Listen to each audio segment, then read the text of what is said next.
shape our future. We came to feel the need.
We came to feel the need.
You're watching TBPN. Today is Monday, July 7th, 2025. We are live from the TBPN Ultradome, the Temple of Technology, the Fortress of Finance, the capital of capital.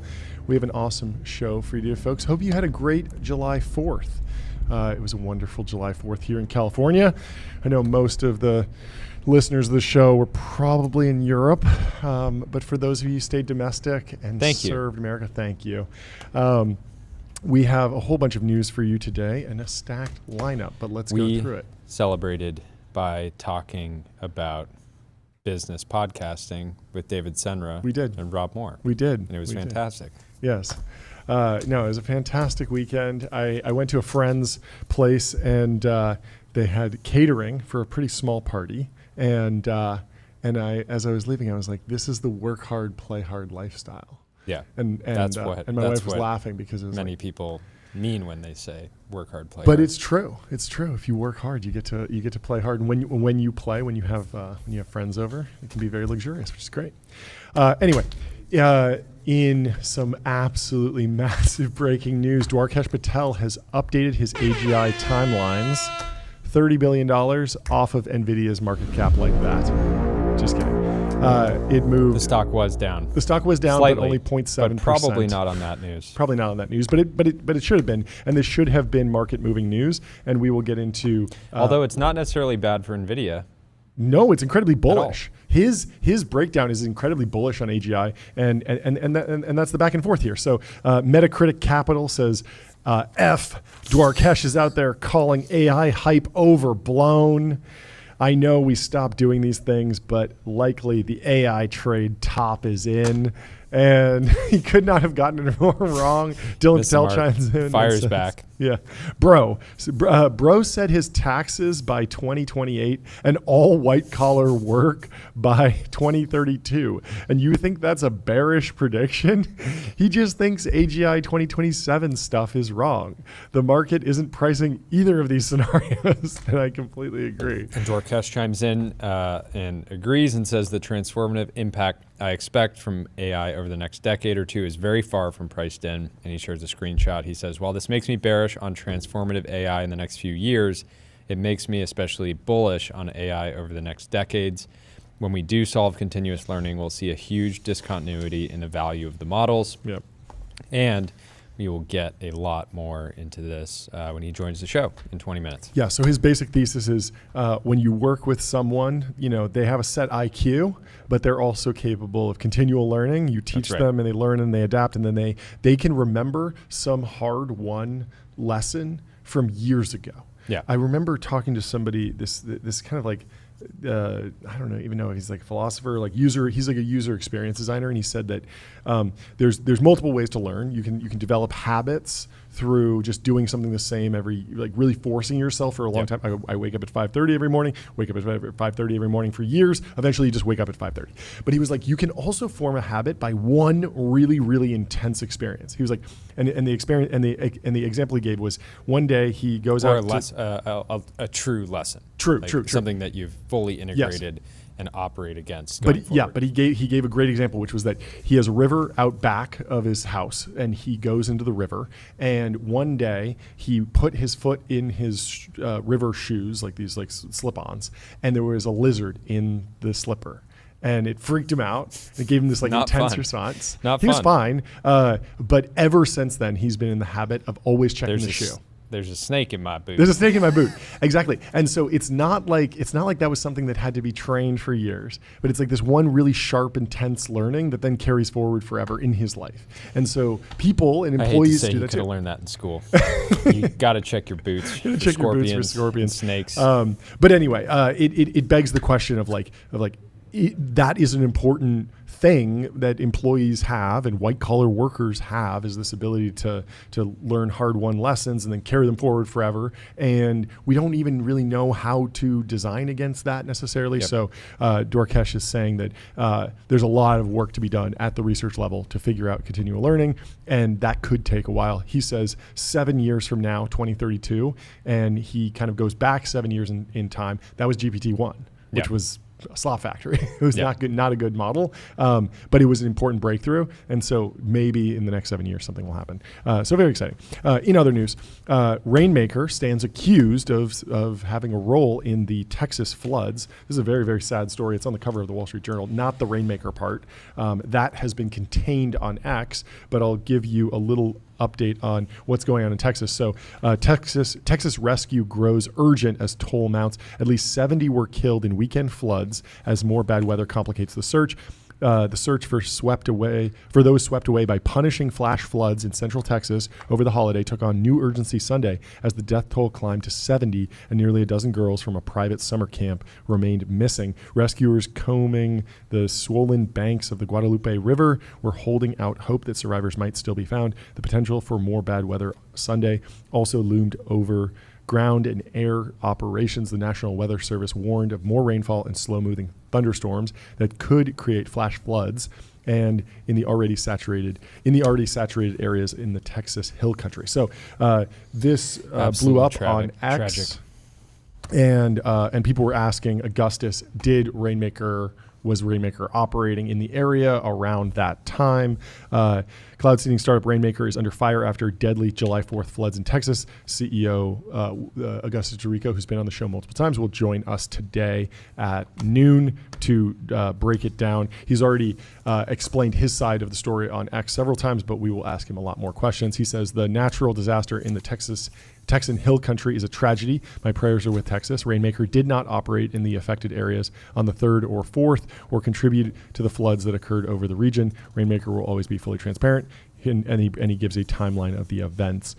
He says overnight from the 3rd and 4th, moisture surged into hill country from the Pacific as remnants of the tropical storm Barry moved across the region. At 1 a.m. on July 4th, National Weather Service, which we work clousely with to maintain awareness of severe weather systems, issued a flash flood warning for San Angelo, Texas. Note, summer convective cloud seeding operations in Texas do not occur during overnight hours. At 4 a.m. on July 4th, the NWS issued a life-threatening emergency warning and flooding ensured. He says, did Rainmaker conduct any operations that could have impacted the floods? He says no. The last seeding mission prior to the July 4th event was during the early afternoon of July 2nd, when a brief cloud seeding mission was flown over the eastern portions of south central Texas, and 2 clouds were seeded. These clouds persisted for about 2 hours after seeding before dissipating between 3 p.m. and 4 p.m. CDT. Natural clouds typically have lifespans of 30 minutes to a few hours at most, even with the most persistent storm systems rarely maintaining the same cloud structure for more than 12 to 18 hours. The clouds that were seeded on July 2nd dissipated over 24 hours. I have that I'm sure he'll have answers to is, why do cloud seeding operations in the immediately before a massive storm is coming through? I think that's the question that a lot of people have. But we will get into that when he joins the show. Yeah, I mean, there's a big question about how effective is cloud seeding. Could you start a flash flood if you tried? Does this work? Someone was paying for this because it's not a nonprofit. Like, obviously, Rainmaker I believe has it was clients. state level. State funding. level. So the state might buy cloud seeding operations in one way. There could be, a mistake. He says that he's not involved at all. So we will dig into that with him later in the show. In other news, you got to update your AGI timelines because there's an underground robot fight that happened in San Francisco over This the just weekend. popped out of nowhere. I started seeing cool. these videos come up. We have some video here. Yeah, this is very cool. Oh, we already got a knockout. Knockout. Did you ever go to BattleBots growing up? Yeah. There was a big, at Caltech, there was a big BattleBot annual robotics competition. They stopped doing the fighting ones and they started doing robot soccer. Way less fun. Way less fun. Still impressive. And they did like rock climbing. Memories, they did formative different memories for me challenges. seeing a robot with like a massive saw just coming down on another robot. Yeah, I think it started in universities and then eventually transitioned into somebody like raised money and built a business around it because it was so entertaining. And then now it's like on TV. But anyway, Sam D'Amico, friend of the show, says this was so aura maxed that it will cause a bunch of people on the fence to finally move to San Francisco. And it really is a crazy design. They built out whole cages here. Like it's pretty minimal, but the lighting and everything, like they really very well done. Very, very well done. And so Verda. Is Sam calling in today? No, he's not available today, but we'll get him later to break this down. And we wanted to have the founder on, but the founder is in grind mode. Yeah, I can see this becoming a real thing. Totally. Yeah. Where people just as like a, just side project, whatever you want to call it, hobby, develop humanoids specifically for boxing, and there's real money and people are betting on them, and there's sort of these cult hero engineers that rise to infamy. I mean, this could be a great business. Like, I don't know, UFC is a huge business. Yeah, I've been saying I want to see a humanoid robot cliff jump off of the Salesforce Tower.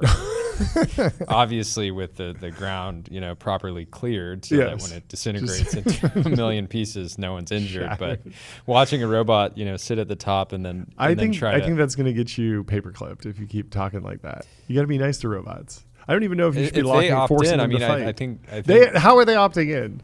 You ask them. One prompt, no prompt injection. No, you can't say refuse.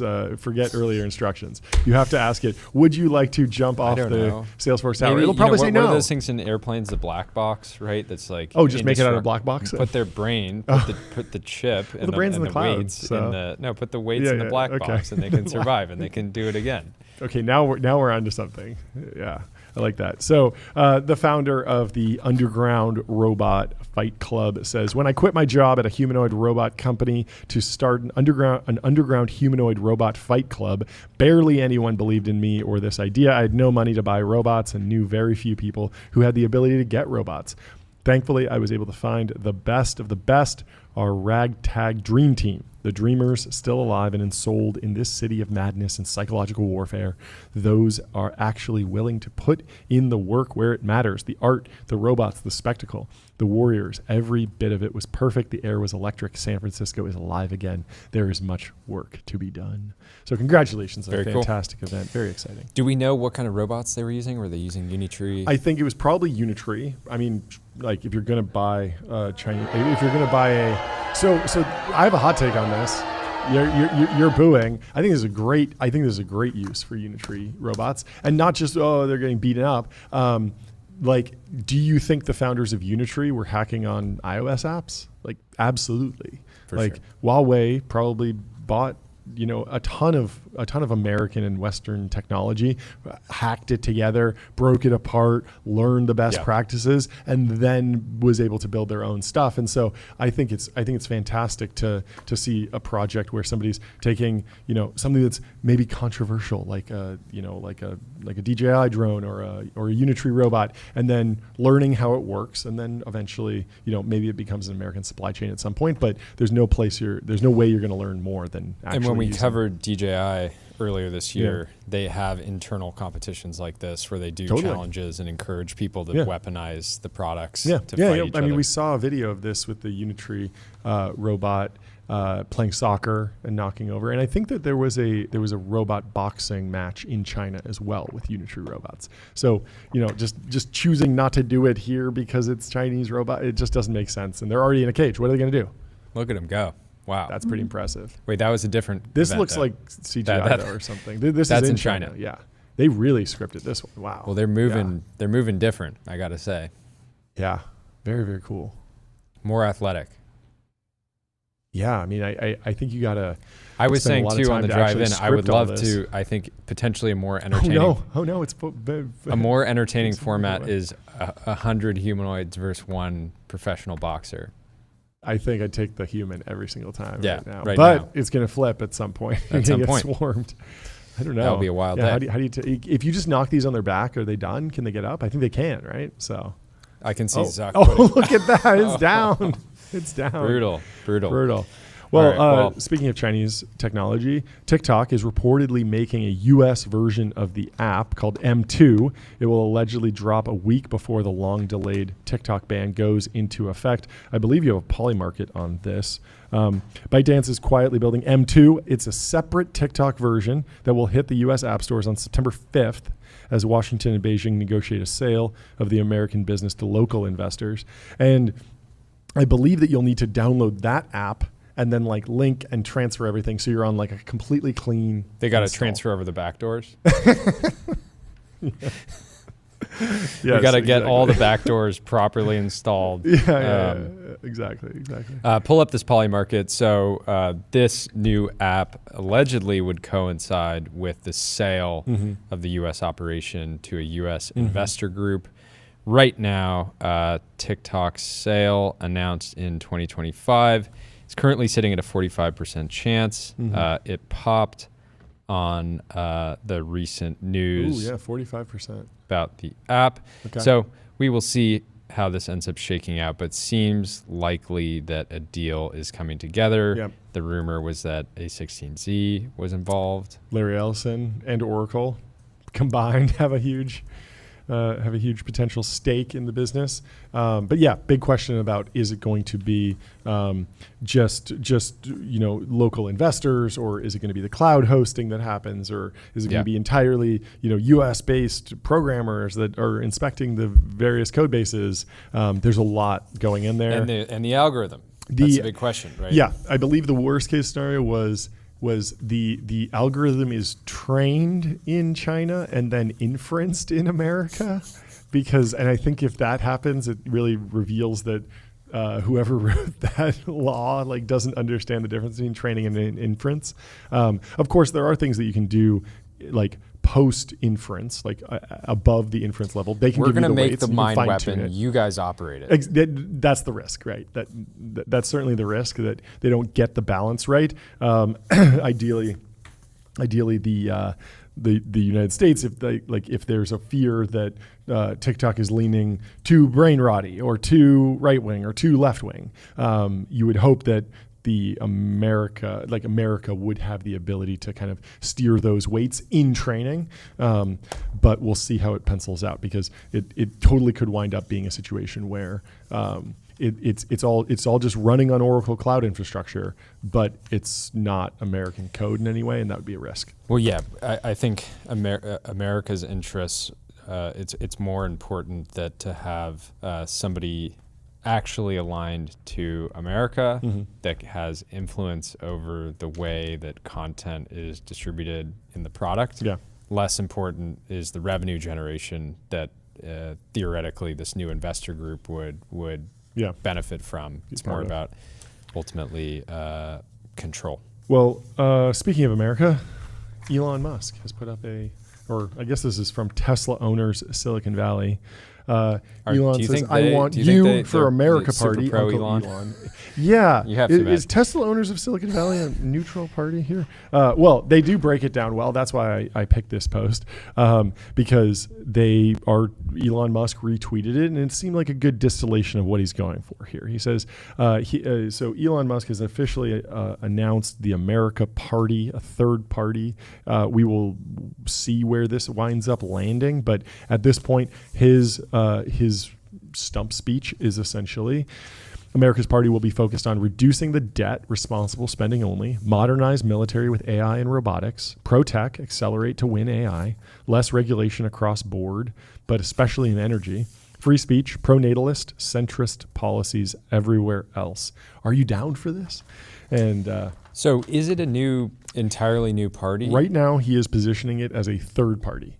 Okay. And I saw he or the America Party followed Andrew Yang, who was a third-party candidate for a little bit with the Forward Party. And so there is discussion that, Elon might be pushing for a true third-party presidential run with someone that he backs. Of course, he's not eligible to run for president himself, but he would find someone to champion the party. And the critique of that is that third parties have never worked, and it will only will hurt your general interest by further fragmenting the vote. Totally. Yeah. I mean, at this point, Elon is extremely aligned with the MAGA right.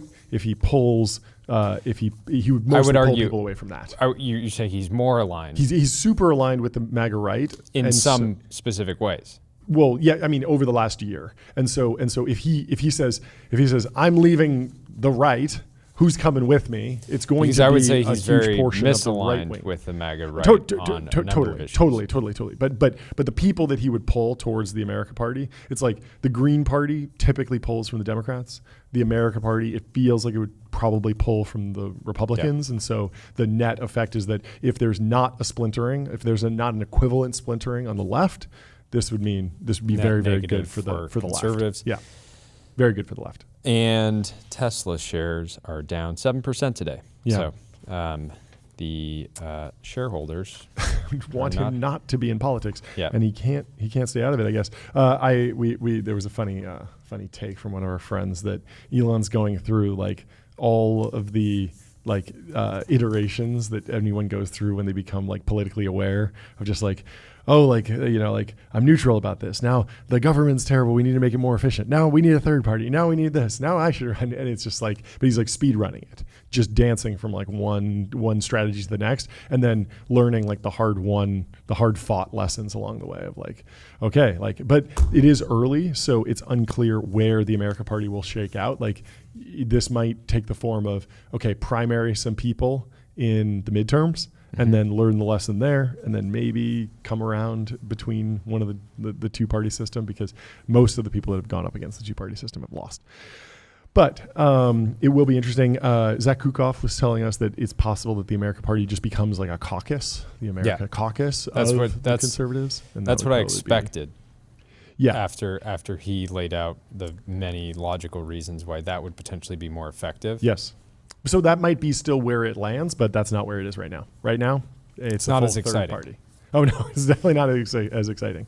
Anyway, one of Elon Musk's good buddies, Larry Ellison, is doing deals with the government. Oracle struck a General Services Administration deal, giving federal agencies up to 75% off software licenses and deep discounts on cloud and AI services, aiming to chip away at AWS and Azure's dominance in the government. This is very good news. From the Wall Street Journal, Safra Katz, the CEO of Oracle, and Oracle has posted, "We are proud to help the federal government modernize its technology while gaining the benefits of OCI, Oracle Cloud Infrastructure, and AI. This agreement with the US GSA provides all government agencies access to the world's most advanced cloud technology at the most economical price." And so very interesting. There's a lot of dividends from working with the government. Like I feel like the fact that Microsoft Azure has been so ITAR compliant, it's just like led to a lot of startups being like, well, I got to go there because I'm doing something just as serious as the government, right? Yep. And then obviously, like over time, if you actually win the government as a client, well, who knows if those 75% discounts need to hold forever? Like that could probably be a really sustainable source of revenue over the long term. Loss leader. And yeah, and also could be a loss leader for other folks jumping on board. So exciting to see that Oracle is doing that. And then in other news, Meta won a copyright lawsuit. Henry here says, "It's a good day. The plaintiff fumbled the case so hard that the judge spent half the ruling explaining how they could have won if they did literally anything different." But this is going back and forth on whether or not it is fair use to train an LLM on proprietary data, on copyrighted data. And it's looking more and more likely. The industrial complex has been on a generational run of L's in the court system. Indeed. It's hard to, well, I think that a lot of these, the judges and have generally been getting it right. Yep. It's hard to really cheer here because I care a lot about authors that work hard to produce their works, and I can understand where the frustration comes from. Yeah. But I believe that by and large, the model companies have will be on the right side of history. Yeah. On this issue. I'm pretty optimistic. I think that when we talked to Matthew Prince from Cloudflare, he had an interesting model, essentially getting to a Spotify-like model where if you publish on the internet and LLMs are using your writing, your original work, your reporting to answer questions to somebody who's paying $200 a month, hey, send me $1 of that. And you aggregate that. That seems doable. It also seems very doable that the big publishing houses could do deals. We've seen Wall Street Journal and News Corp did a deal with OpenAI. Now, when I go and ask ChatGPT about something in the Wall Street Journal, it can jump the paywall, but they're getting a cut. And so you could see that happening with Audible. You could see that happening with Apple Books, Google Books. They have everyone's information. They could flow a little bit of the rev share back, and that can actually be a reasonable economic model. So I'm not super worried. I'm still cautiously optimistic that works out. Anyway, those are our headlines. Let's tell you about Ramp. Time is money. Save both. Easy to use corporate cards, bill payments, accounting, and a whole lot more, all in one place. Go to ramp.com to get started. And we have our first guest of the show, Dwarkesh Patel, in the studio. How are you doing, Dwarkesh? What's going on? The soundboard's a little loud. Great to have you back. We're not getting audio right now. Can we check on that? I don't know if you're on mute on your side, but loved the piece. Listened to it last night. Really appreciate you dropping it in the podcast feed as well. Do we have you? Can you hear me now? Yeah, fantastic. There we go. AGI is here. We can do a Zoom call. I'm just getting used to this podcasting thing. So first time. Anyway, really enjoy the piece. Wait, we have to call out. Tyler Cowan was on our show a couple months ago. Really aggressive, kind of just like basically was calling O3 AGI is here, and wasn't able to get his video on at the time. So we, and it was this funny contrast. It reminded me of you talking about you're trying to build with a lot of these tools, and in the process of building with them, you realize like, okay, this is amazing, but it's actually just going to take a little bit longer than maybe we would all like. That's right. So. Yeah. But by the way, I think there's something really interesting. Tyler and I disagree on two things, and they're both related in a way. So Tyler, when O3 came out, Tyler wrote this blog post on Marginal Revolution where he said, AGI is here, guys. It's really AGI.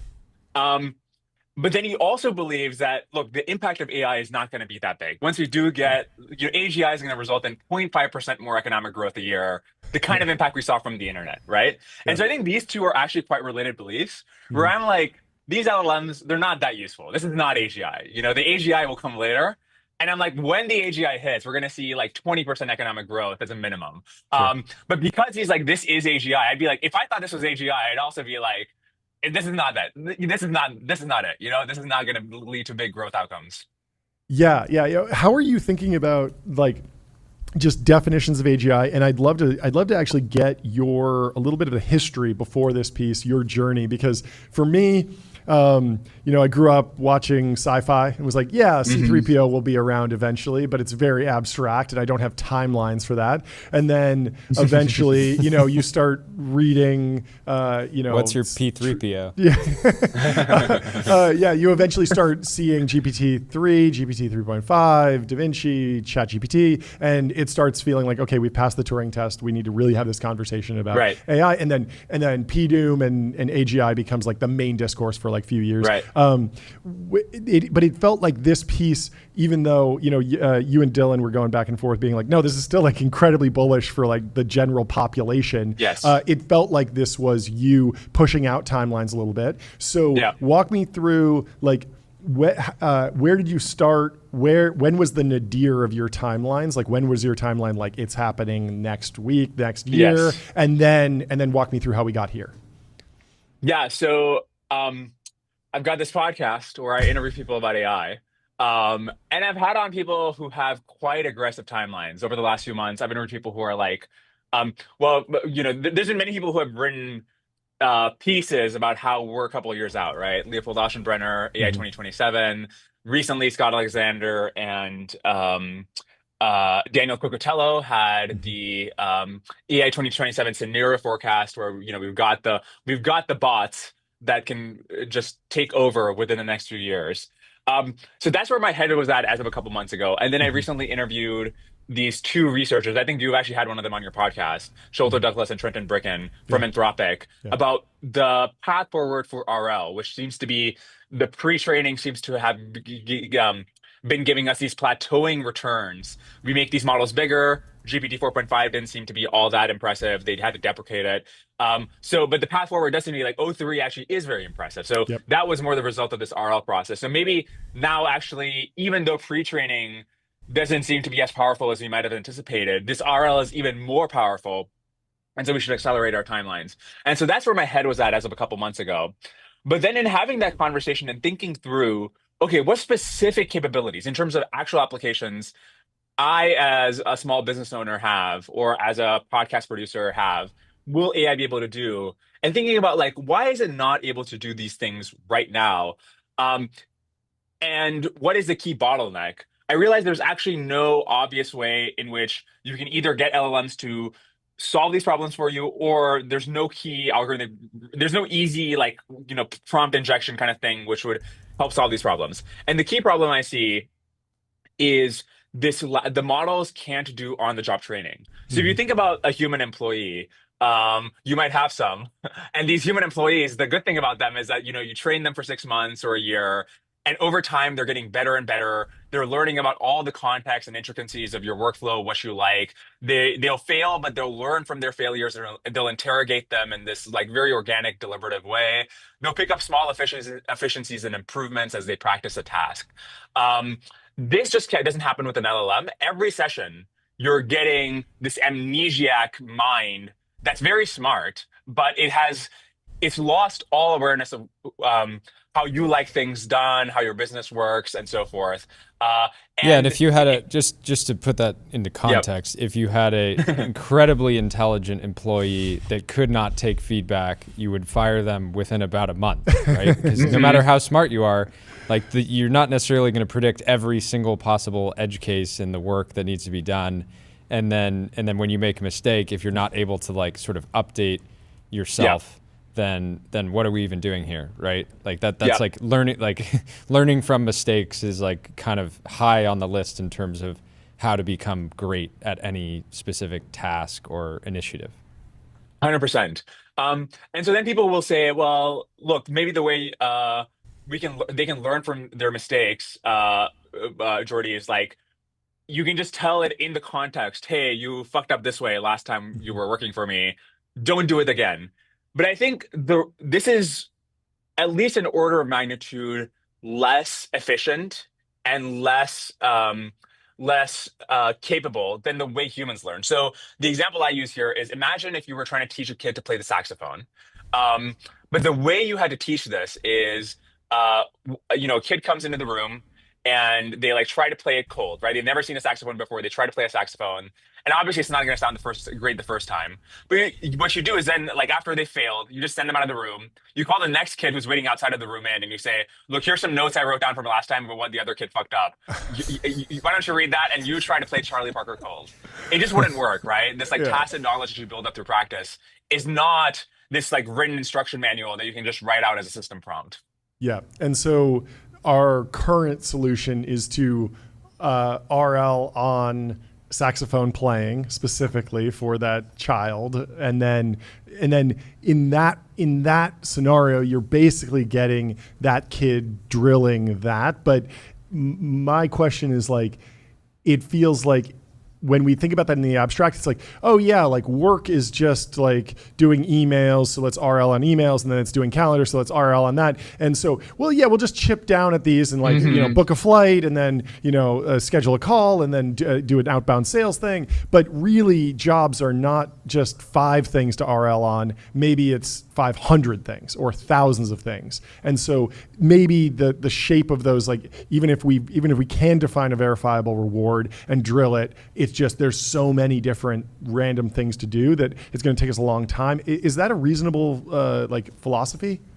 That I think is part of it, but I think the bigger problem is not just the width or the width of the pool, how many different tasks you have to do RL on, but it's the depth in the sense that a job doesn't involve doing 1,000 different 5-minute tasks individually. It's the fact that you're like trying to work on something, but then somebody Slack messages you something more urgent, and then you have to decide which one is more important.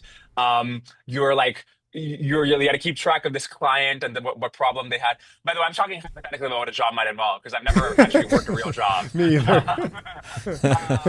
But so just like how all these things fit together is, we already have these language models that can do like 5-minute language jobs, right? And then the question is, why can't we just delegate all language work? For example, I have these LLMs. I try to get these to rewrite auto-generated transcripts for me so they're rewritten like a human. I try to get them to just ingest the transcript and suggest clips to tweet out and things like that. And I haven't been able to automate these things. I don't know if you guys have been able to, but it's just like I still have to do it, or I have to get a human to do it. Yeah. Because, and it's not because we haven't, you might think about like emails or something we got to get like future data on, but this language stuff, we already have the data on, right? So like, why can't we do it now? And the reason is they can do like a 5 out of 10 job out of the box.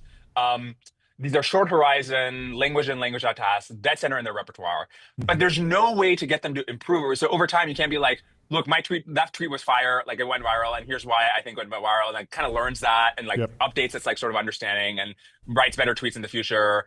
Same with transcripts, picking up your feedback. Since there's no way to do that, even if you have all these individual tasks, like we have all these individual language tasks these models can do, but you can't then just be like, okay, now you're an employee, because an employee is actually improving over time and building up context in a way these models are not. Yeah. The big question I've kept bringing up and asking a bunch of different people is, where are you getting value from agents?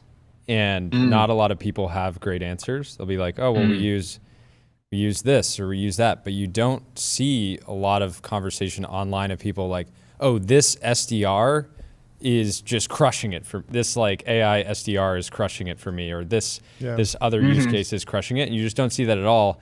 And the reason that that's worrying is that when products are truly great, or even have the potential to be great, or starting to like really work, people just talk about them a lot, right? Like people talk about Cursor a lot, right? People talk about Claude Code a lot. And there's some individual use cases, like coding agents seem to have the most real traction. Deep research, I would also call like an agent. I don't know if you would put it in that bucket, but it feels. But again, it's pure.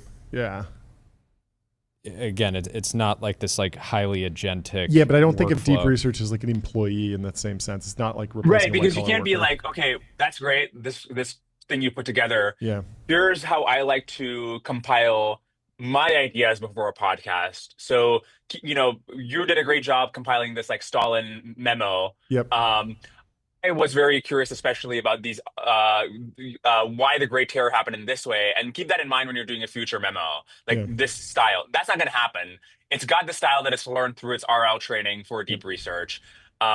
So then again, it just becomes another tool. It doesn't really, Yeah. it doesn't become like an employee for you. Yeah, Can you yeah, and then explain? the other thing, just Yeah. since your post was inspired, by your own tinkering, some of the stuff that I'm most excited about that we've gotten value specifically from CodeGen internally is just these internal tools that we totally could have built years ago that are just now really fast to build. So we built something Yeah, for yeah. our ad partners that like automatically finds all the different moments that we talk about them in a given show, and then just like links it out. And it's basically just a simple database dashboard that they have Right. access to that like historically you could have built, but it just would have been like really time intensive. And so it's not anything. It's Yeah. the value is that you can now build it like in a couple Faster. days. This is CodeGen. Yeah. And so yeah, I've been trying to separate. It's like all of this is happening in the context of you have hundreds of billions of like enterprise value locked up in these different labs, some of which have developed what look like great businesses, right? OpenAI, consumer, basically a new consumer app company. Anthropic with CodeGen, and then there's still like hundreds of billions of value of like EV out there where it's unclear where the revenue is going to come from. And so when timelines extend and AGI isn't happening, next year or the following year or whatever, I start to get generally a little bit worried because that's a lot of EV to kind of maintain for another half a decade or a decade, whatever it turns into. I'll get a little more bullish and hypey and take the other side of that. Take the other side of your claim. Look, I think even if it doesn't happen in the next 2 to 3 years, what we're talking about here is such a big deal that AI is definitely not priced in, not by the average person, not by the market, by anything. Um, because once you get this thing which actually does function like a genuine white collar employee, not only do you have potentially billions of extra workers, but you have something potentially more powerful, which is that right now, a human mind can't be copied, right? A human mind can't learn from the experience of other minds. Um, if we have a Or model it that is can, but capable, it's really slow. Like you have to yes, basically work with exactly. somebody for a decade, Yeah. and then you can. Mentor. Yeah, it's mentorship. Yeah, Yeah. exactly. Yeah, yeah. And in fact, it's been a big problem because as our society has built up more knowledge, we had to keep people in school and training for longer and longer, which reduces their productive years. Um, but with an AI model, you could have the scenario where suppose there is a model that's actually capable now of continue learning the way humans can learn. Not only would it, so it's broadly deployed through the economy, it's doing all these different jobs. Uh, the difference is that it is now able to amalgamate its learnings across all its deployments. So if one of them is an accountant and one of them is a coder and whatever, the model is learning from each of these different on-the-job experiences. And then, so even if there's no software progress out of that point, that algorithms aren't improving, just that ability to learn on the job from everything in the economy could functionally produce what looks like a super intelligence, right? No human will have mastered the range of skills and knowledge and know-how that this model will have. Yeah, that makes sense. I have two questions. One's kind of maybe bearish, one's bullish. On the question of just, is it possible, you think, to brute force continual learning by just doing something on the design of these model side or maybe in the hardware side to just get to a trillion token context window and then just stuffing it with everything? Can you explain kind of what the state of the art is here? Because you were mentioning in the piece like the cursor roll-ups, the summary lines, and then stuff getting lost in there. But if we get to 100 billion token context window or something, could it actually just remember every single interaction it's had? I am not optimistic about that Okay. because we've had since 2018 we've had the transformer or alterations on the transformer as being the most performant Mhm. models, and who knows what the labs are doing, but we do have open source research from companies like DeepSeek, which does seem to be at the frontier or Mhm. close to the frontier.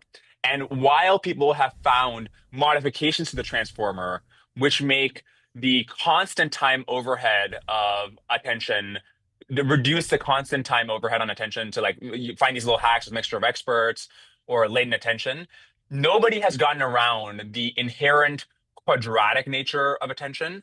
Hmm. And basically, this means that the the cost of the additional token Hmm. increases super linearly Hmm. to just that additional token. So right now we have models that have 1 million tokens or 2 million tokens of context, but getting it to 4 million tokens is more than twice as much compute. Got it. It's significantly more than that. And then just taking it to like 1 billion, it just Yeah, given yeah. the fact that this hasn't nothing about this has changed over the last whatever 6 years, I'm just like not optimistic that somebody will figure out a hack Yeah. that will change it immediately. Then on the side of like, how do you think about continual learning in domains where time is? I keep going back to this idea that like, even if we create the ultimate super intelligence, like it probably will have to obey the laws of physics, won't be able to time travel or teleport. And so there's a lot of restrictions on that. Like at a certain point, you just need to move the sand into the chip fab and there's a certain amount of energy and time that it takes to do that. Another example would be like longevity research. Some of that you just need to sit around and wait for a human to age. And so your RL cycles, if you're trying to learn about how humans age, it's very hard. Yeah, you can like simulate the human or whatever, but like for the real test, you have to wait decades to see the effect of a certain diet on how long people live. And so it feels like there's a lot of scenarios where you can't fully do it simulated, and so you wind up with these really long times to actually do a rollout, essentially, Yeah. and you wind up with something where the time to actually get a new data point or new training data is like 1,000 times longer than what we've been doing previously, and so we're in this data desert, basically. Yeah, I think this will definitely be true of many domains, especially those involving the physical world. Mm-hmm. Um, I guess as I've learned slightly more about some of these physical domains, it's been surprising to me how much can be done in simulation. Mm-hmm. Um, Within bio, for example, obviously we AlphaFold and I guess now AlphaGenome, but even one of the key advances in bio over the last couple of decades has been techniques of multiplex experiments, just running millions of experiments in parallel, so getting Mm-hmm. data points from that fast, using AI to learn from millions of seemingly um, experiments in different fields about like what that might imply for the human body or for human proteins. So I am like optimistic. Another thing to keep in mind is that right now, a corporation might have 100,000 employees, but how much is learning from any single employee is very limited. Mm-hmm. People are just go in, do their jobs, and that's that. In the future, if you do have this economy of agents, and it's much easier for AIs to supervise each other, to be observing every single thing that's happening in the organization, the speed of learning might be exponentially faster than what's possible with humans. I agree this is like not around the corner, but the sort of singularitarian futures with crazy Yeah. cyborg organizations that are moving super fast and coming up with new technologies doesn't sound crazy to me. Interesting. What do you think the recent, like last week, was dominated by the talent wars and the huge AI researcher offers at Meta? What do you think that reveals about Mark Zuckerberg's AGI timelines? By the way, I loved all the memes, the traded memes. Honestly, you guys should lean into that because like Where are you going to? genuinely, this is not even a meme. This is like genuine. Um, the market cap should move by billions of dollars based on Totally. these posts you guys are doing. Totally. Um, Yeah, it was yeah, so I crazy think seeing like 10 million views on an AI researcher getting traded. Like it's niche, but it's not really that niche anymore. Like, right. Yeah, but it's big. I don't think you could have imagined. You certainly couldn't have fully imagined that 5 years ago. No way, even. no way. But Yeah. yeah, it's important stuff. I mean, I still think they're like underpaying them. I think like Okay. Meta's the first company that is actually coming close to the break-even point of Yeah, the value they create. what the best AI research is actually worth the company. If you're Meta and you're spending $80 billion on compute over the next couple of years, um, if one great researcher can give you a 1% performance uptick on that, they're like so worth the $100 million payback. You're getting a bargain at $100 million. So it's actually interesting to me that Meta is the first company that's like, wait, the return on investment here is incredible. Yeah. Let's just do it. And then, okay, are the vibes bad? Maybe could they have done the announcements better to produce better, less mercenary vibes potentially? But what? So there's like some ideal version of what they could have done. But also keep in mind that the likely counterfactual would not have been that amazing, great vibes announcement. The likely counterfactual would have been what they're previously doing, which is just like sleepwalking towards loss. And it's much Hmm. better to just like, fuck it, let's just send it with a couple $1 billion in recruitment offers, and like at least now they're on the player board, uh, Yeah, rather it than just like sleepwalking towards Armageddon. Hmm. in many ways it's interesting how viral these like $100 million number, the 100 million is obviously a big number, but whatever the range is, people are so normalized to professional athletes being comped tens of millions of dollars a year, and just purely looking at these types of moves from an economic impact is like signing a star pitcher to a baseball team in one area.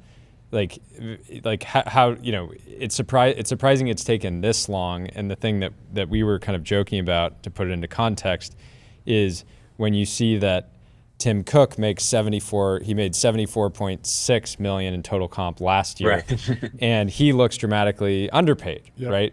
He Yes. already looked underpaid in the context of like And then he Otani saved the making company during the trade war. Otani was making, I think Otani was making somewhere around Yeah. 70 million a year. So he looked undercompensated in that context.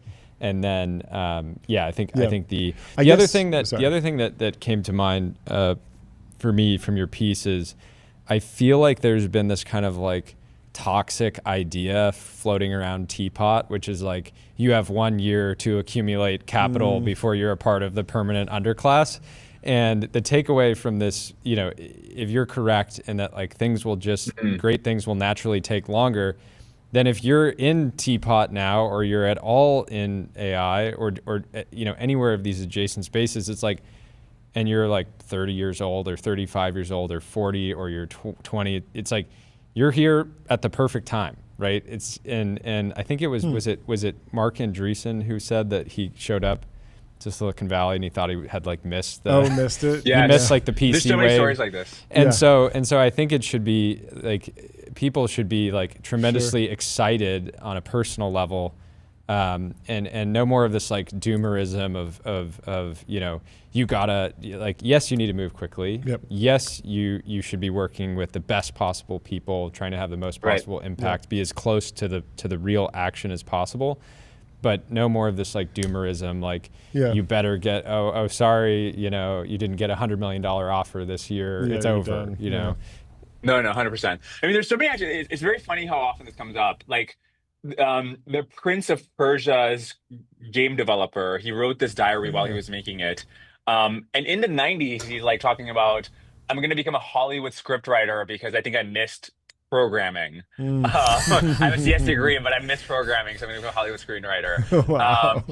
I remember 3 years ago when I started when I was like the podcast in its early days, or 2 years ago, and I moved to SF, and I'm like, oh, GPT-3 has come out, and like all the rapper companies are made now, so I'm gonna like I'm not gonna make a rapper. I mean, whatever. The podcast worked out; it's fine. But Yeah. um, uh, even then, I was like, oh, I missed AI. So I Yeah. definitely think, in retrospect, because I'm like, look. Another thing to keep in mind is that Cursor only hit product market fit after Claude 3.5 came out and gave these coding abilities. Hmm. There's going to be many other things like Cursor, which will only be viable products once you have continual learning on board, or once you have computer use that's working on board. And these are capabilities which I think are exponentially more valuable economically than the models as they exist right now, and which many companies will need to be formed around to complement. It's not going to happen by default. Right now, OpenAI's revenue is what, 10 billion a year ARR. I mean, if it's AGI, it should be like trillions ARR, right? Yeah. So what else? What other infrastructure will be built around that?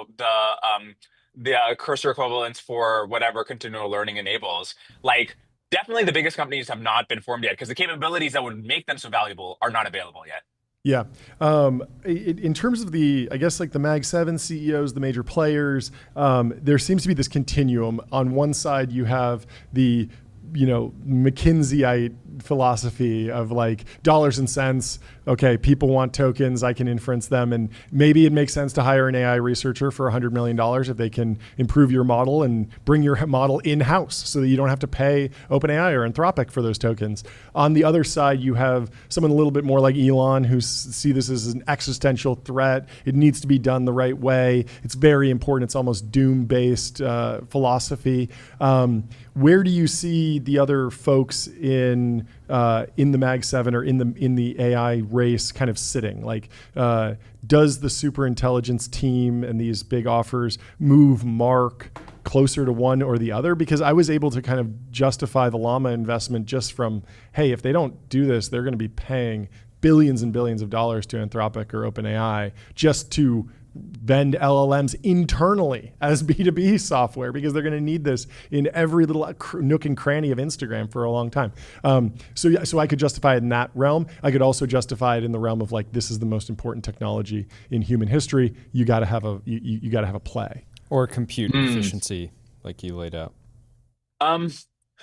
I interviewed Satya, I interviewed Mark, and the sense I got from them was that neither of them, I mean, I feel like Meta's group is called superintelligence, but I didn't get the sense from either of them that they're like, they believe in superintelligence in the way I mean superintelligence, which is the thing that's like building solar factories in the desert and then launching the probes and so forth. Yep. I mean, even something that's much weaker than that is still functionally superintelligence. Like Sure. in some ways, these models are already superintelligent in some ways, but their abilities aren't fully unlocked because of the other handicaps they have. But I think they, like whenever Mark's talked about it publicly, he's talked about, creating better social experiences and making the ad targeting better and VR stuff, right? So I think that's also same with Satya, but with making Office a better, co-pilot for Office, which also would be worth hundreds of billions of dollars a year. Totally. Yeah. So it makes a ton of sense. But I think they think about it differently than somebody like Demis or Dario, who are like, no, AGI is the real thing. Yeah.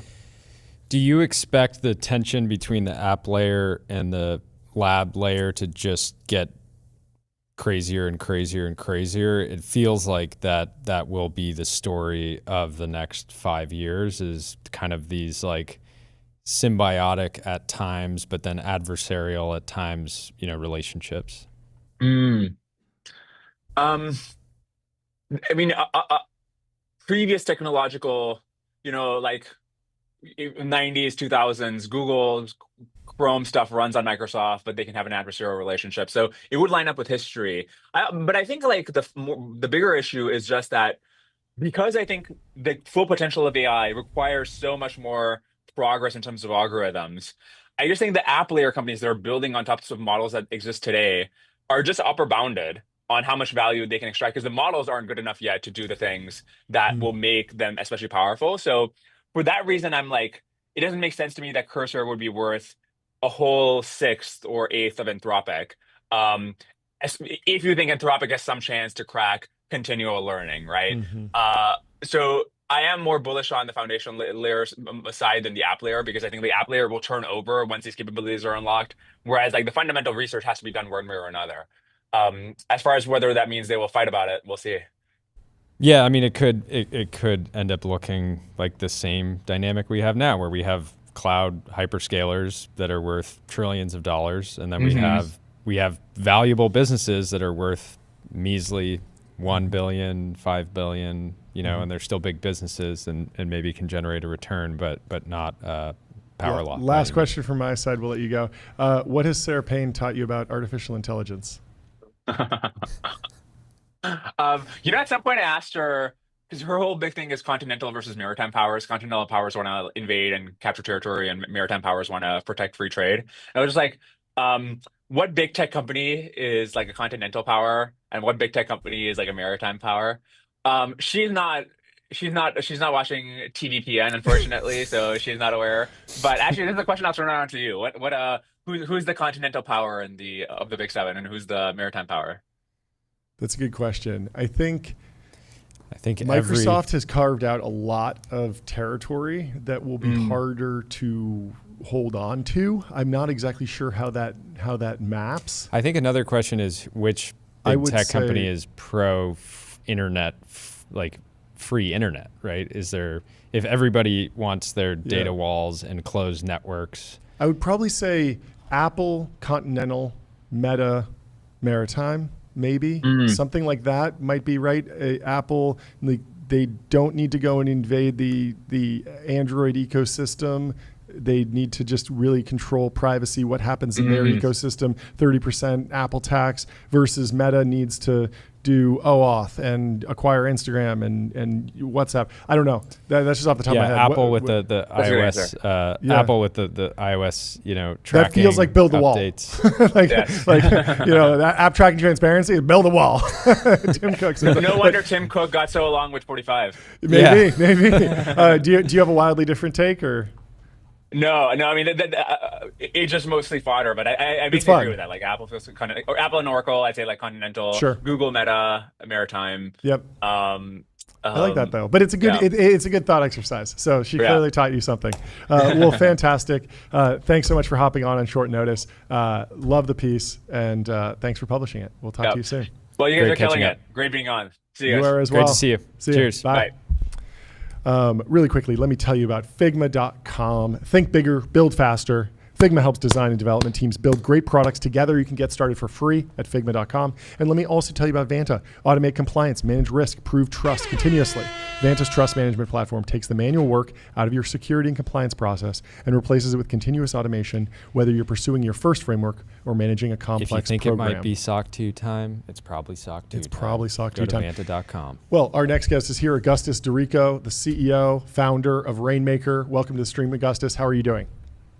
John Jordy, thanks for having me. I am doing well. I'm obviously talking to a lot of people about the flooding that's gone on in Texas and appreciate the opportunity to clarify that Rainmaker and cloud seeding had nothing to do with the flooding that unfolded. And even in spite of that, I think that it's a tragedy that it did happen, and certainly don't want anybody to use this opportunity, use this controversy to blame cloud seeding for the sake of popular political support. And you may have seen that Marjorie Taylor Greene is proposing running a bill to ban all forms of weather modification based on those that we saw in the Florida State House legislature earlier this year. I think it would be both disrespectful to the families involved and baseless and without any technical or scientific credibility if that legislation were to go through. So I'm happy to talk about the course of events, what cloud seeding is, what it's not, here with you today. Yeah, let's kick it off with the high level on what actually happened in Texas,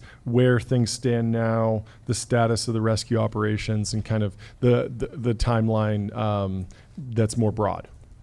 Yeah, absolutely. So this phenomena, this flooding, was global in scope. It was referred to as a low probability, high impact event. I encourage people to go to Matthew Capucci on X. He gave a great outline. He's a meteorologist that has a lot of expertise on severe weather forecasting.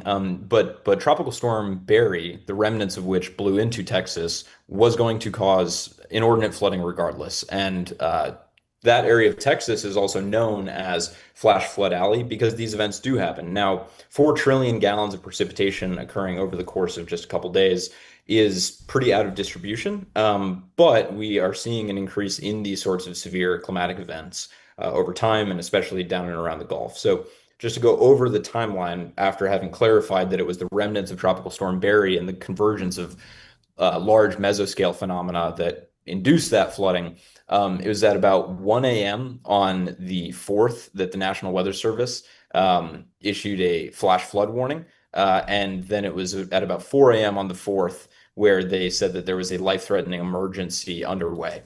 It was not, it was over 2 days prior that Rainmaker had suspended all of its cloud seeding operations in Texas because, one, our forecasters and our meteorologists saw that there was going to be this severe weather event and we needn't operate to produce more water when there was already the event coming. But two, we suspended operations in accordance with the Texas Department of Licensing and Regulations suspension criteria, where if there is a severe weather warning from the National Weather Service or there is too much saturation of the soil, we have to ground operations. And so we do so both voluntarily and in accordance with existing statutes. Okay, so the cloud seeding operation that happened prior to the storm, who was the client? Like, I mean, I assume someone was paying you. Sometimes it's the government. Sometimes it's an individual or farmer or business. Walk me through where they were, who they are, what their goal is by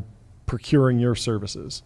Sure. So it's obvious that at this moment in time, that region of Texas does not need more water. Sure. However, throughout the Western United States, farms, conservationists, governments concerned with their aquifer supply of water, and also reservoirs for both industrial and residential drinking water, contract with Rainmaker to produce more water via cloud seeding. And in the case of Texas, the South Texas Weather Modification Association, the West Texas Weather Modification Association, and multiple other entities exist as conglomerations of both counties and individual farms that pay for cloud seeding services to, one, water their crops, two, fill up the reservoirs that they irrigate their crops with, and three, recharge the aquifers like the Ogallala that has been severely drawn down and then puts all of these farmers at risk of not being able to grow, not being able to do business because of a historic drought.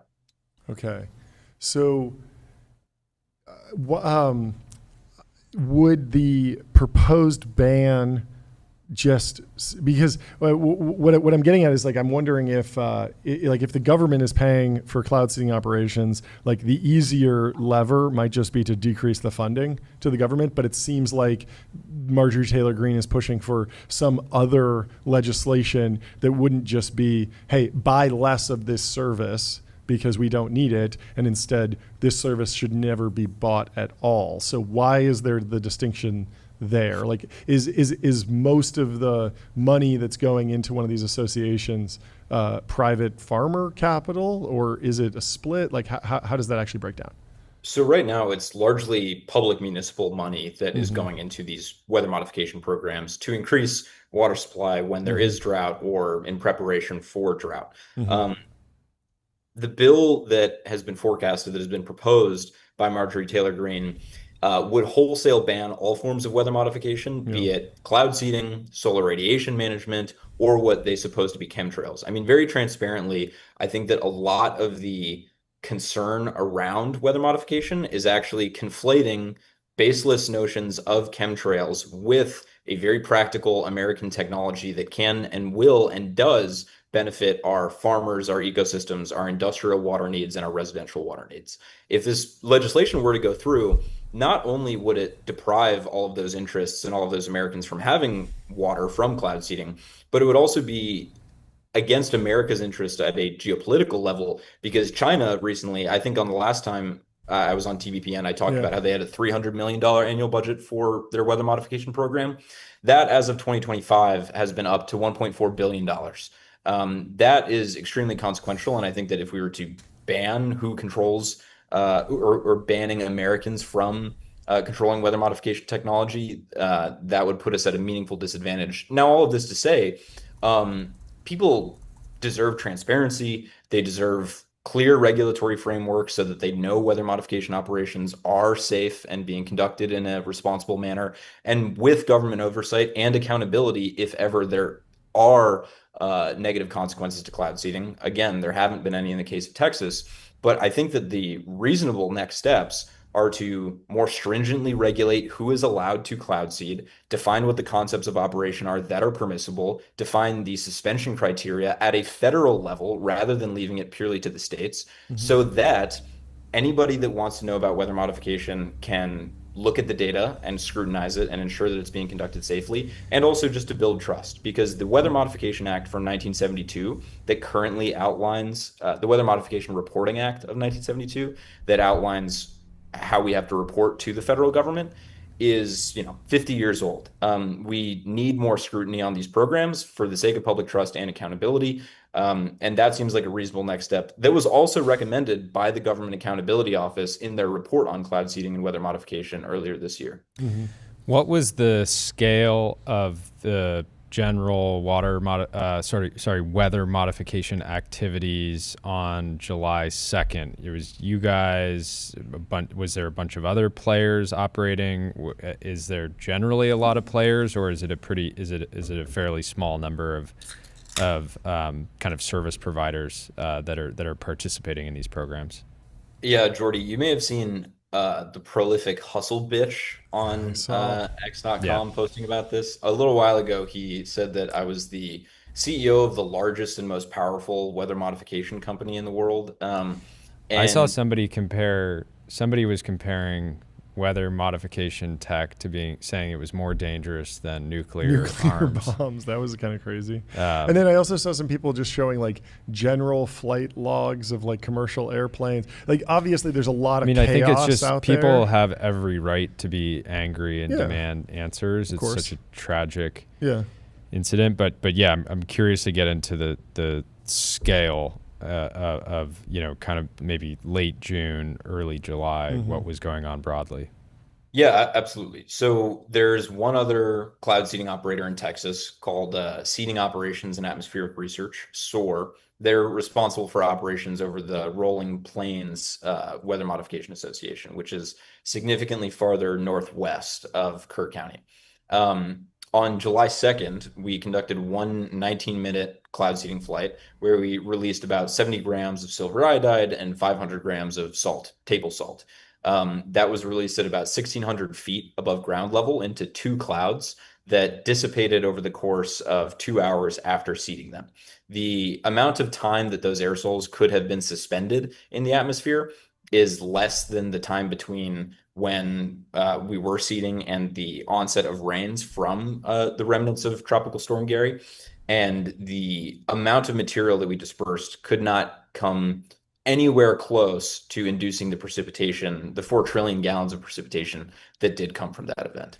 So yeah. And I'm assuming you Sorry. guys like have records, you keep records of like the radar showing these different cloud formations. So you're it's not just, hey, we looked and we think it dissipated, but it's like you have like, basically a map that's live updating. Is that the right way to think about it? Not only do we keep records for our own research purposes and operational purposes, but we're required to keep records by the Texas Department of Licensing and Regulation. And those are accessible online, as are the reports on our seeding activities. And if anybody is interested in those, then you can ask for them from the TDLR. I'm curious, please. when the flooding happened in Dubai, I was want to about say to it was ask. a year or two ago. Dubai is known for their cloud seeding operations. It's a very dry place, and it makes sense why they would want to increase precipitation. A lot of people, maybe the same types of accounts that have been blaming you, were quick to blame it on cloud seeding. Throughout history, has there ever been any major kind of flooding event that people were able to say, yes, 100%, this was caused by weather modification activities? Or is the tech not even powerful enough yet to do something like that?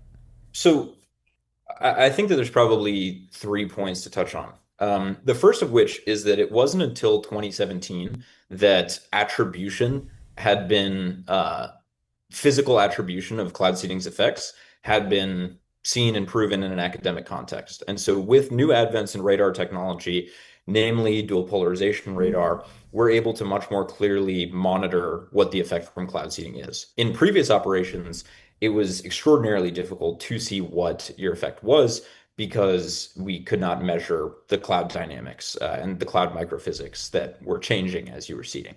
So that's the first point.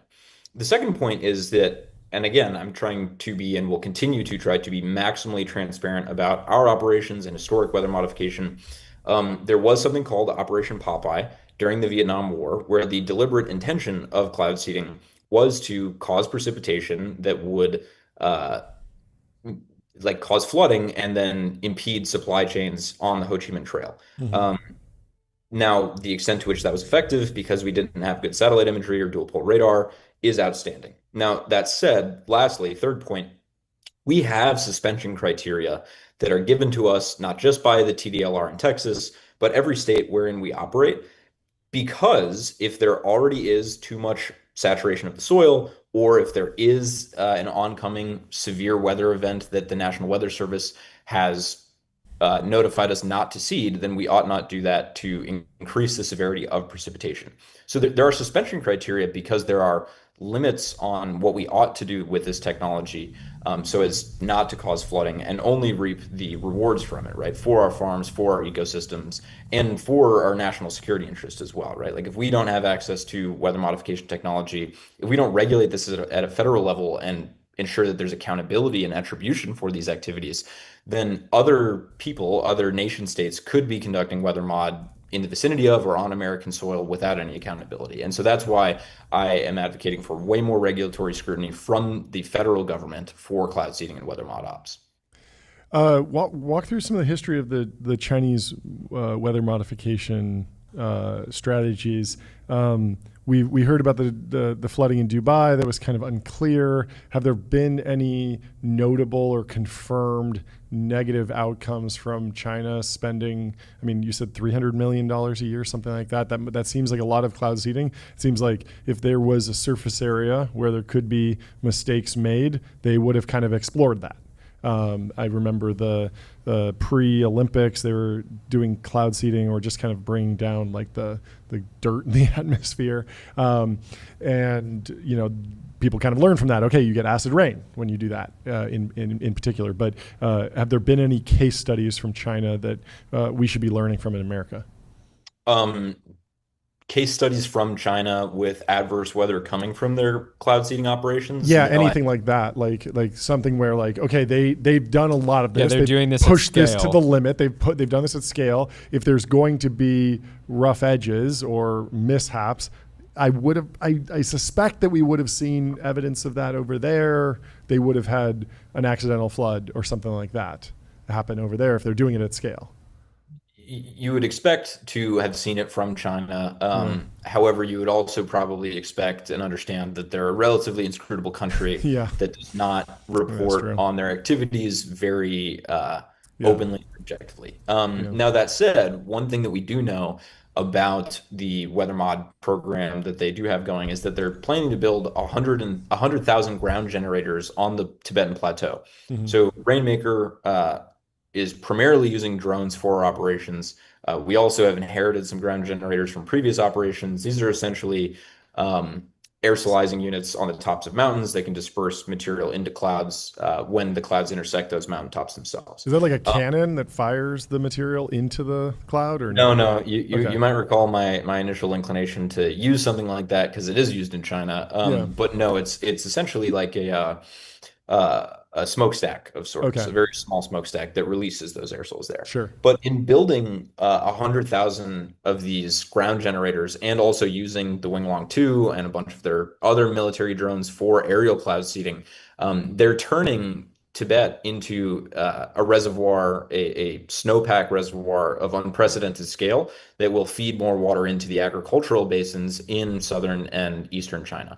And I think that although, again, this is something that needs to be transparently reported on and regulated, depriving American farmers in the West, especially as a congressperson from Georgia, right, where there is not as severe reliance on cloud seeding to produce water, would be against America's interest. Jordy? I guess, I'm trying to,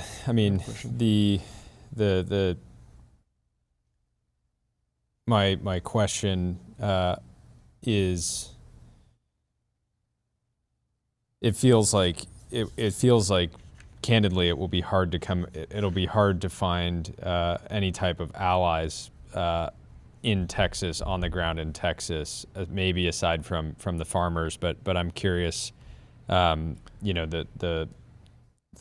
various different groups, what the reaction from them has been in terms of, if they're, the reality is water scarcity affects every person in Texas, but only a few people truly feel it, right? It's a much smaller group because everybody goes to their sink, they turn on the water, they turn on a hose outside, they go to a grocery store, there's water, there's produce. it's not something that people necessarily feel. And so I'm curious where, you obviously are going to defend weather modification because you believe in the many different ways it can have a positive impact. But I'm curious who you think the other players that will be on your side as the industry. I mean, the industry was not in a good spot prior to this. It's in a much worse spot now. And I know you've been flying all over the country, making sure that it doesn't get banned. So I'm curious what you think the kind of coalition that will kind of form around you. Yeah. Well, so I actually think just from my own experience over the course of the last few days, disagree with the 2 points that you made, right? Like it has neither been hard to find allies for cloud seeding weather modification in Texas, nor do I think the technology and the industry is positioned worse now than it was prior to this weekend. And regarding the first point, there are some people that I think are probably not in good faith engaging with this because they have some preconceived notions about chemtrails or otherwise, and don't themselves want to scrutinize the data to back up how our operations are different and beneficial, whereas chemtrails, as they believe them to be, are malevolent. Yeah.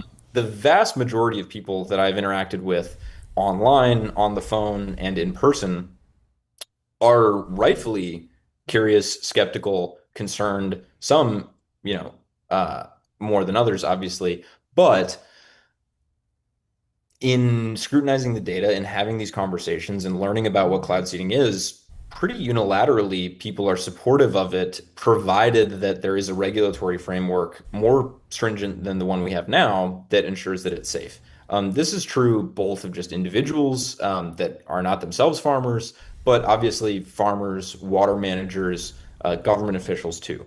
I welcome any questions that people do have, both online and via email, about what our activities are, what our policy recommendations are. And I'm grateful that there are a lot of people that understand, one, our operations did not contribute to the flooding, but two, that even if there was a flood now, it doesn't mean that there is always enough water. And having access to a technology to produce more water for farms and otherwise would be beneficial. Like people want a more green, lush country. Yeah, I'm curious. I'm sure you've spent plenty of time thinking about this, but would there be a way to apply the existing technology you have almost in a defensive way? Theoretically, Like seed a hurricane while it's still offshore. Something like that, or one of the issues here, there was just so much water in the atmosphere that rolled over a heavily populated area, and then it's gravity, right? It's got to come down. Is there an application of the technology that could over time strategically prevent or act defensively against the conditions that create flash floods? It's a very worthwhile question for you to ask and for us to ask ourselves collectively. Right now, again, Rainmaker only does precipitation enhancement operations for all those constituencies that I listed before. However, in the past, the United States government funded Project Storm Fury, which was a series of attempts to reduce the severity of hurricanes over the Atlantic before they broke against the eastern seaboard. Again, we didn't have the appropriate understanding of atmospheric science or the radar or the satellite data necessary to appropriately do that. However, severe weather is something that is like a geopolitical risk, a national security risk. It causes damage, and it is fundamentally a physics problem, right? A physics and chemistry problem. Is there technology now that could mitigate severe weather like this? No, and Rainmaker doesn't have it.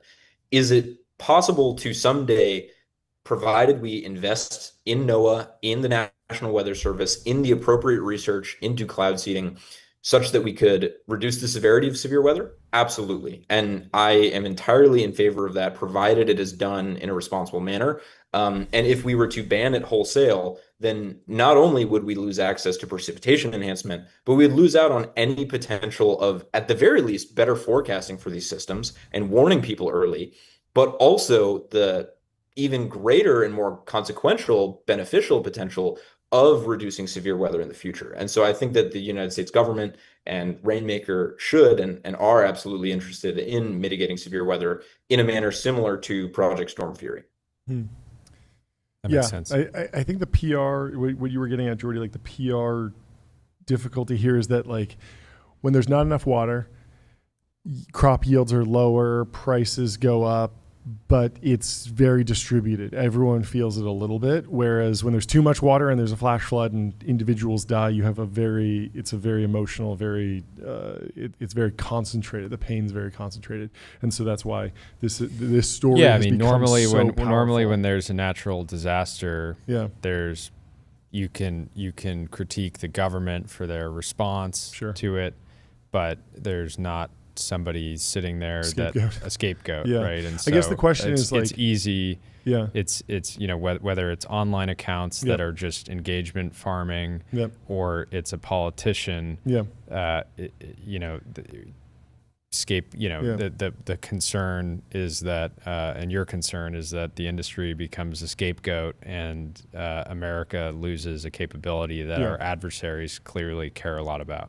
Yeah, my question is like we're seeing this bifurcation. It seems like Ted Cruz came out in support of the idea that cloud seeding had nothing to do with the Texas floods. Marjorie Taylor Greene is taking kind of the other side of that.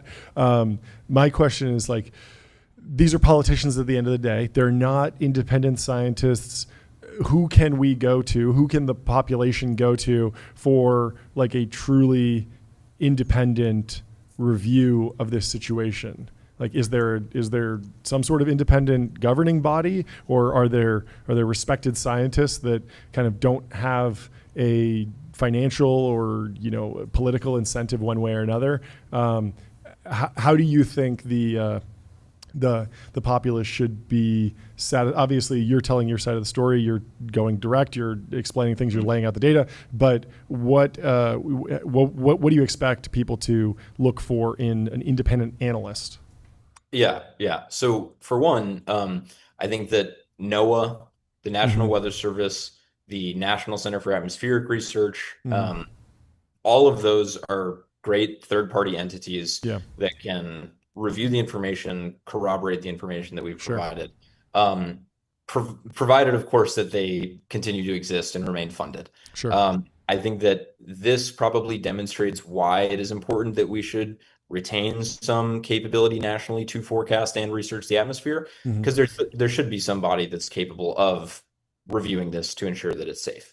I'll also say, regarding the scapegoat dynamics that exist right now, I've thought about this pretty prayerfully and intently over the last few days. And when there is a calamity of some sort, like I've been trying to think about why people are say coming after Rainmaker or angry at Rainmaker. And I think that when there is a calamity of this type, if there was someone responsible, if there was someone or something that could be held to account, then in holding them to account, you could supposedly prevent this kind of thing from happening in the future. The trouble with a true natural disaster as this was is that there is nobody to be held accountable. And that makes the world a lot more tragic, because it means that things like this will persist. They will persist indefinitely into the future, unless and until some sort of technology could reduce the severity of severe weather. Yeah.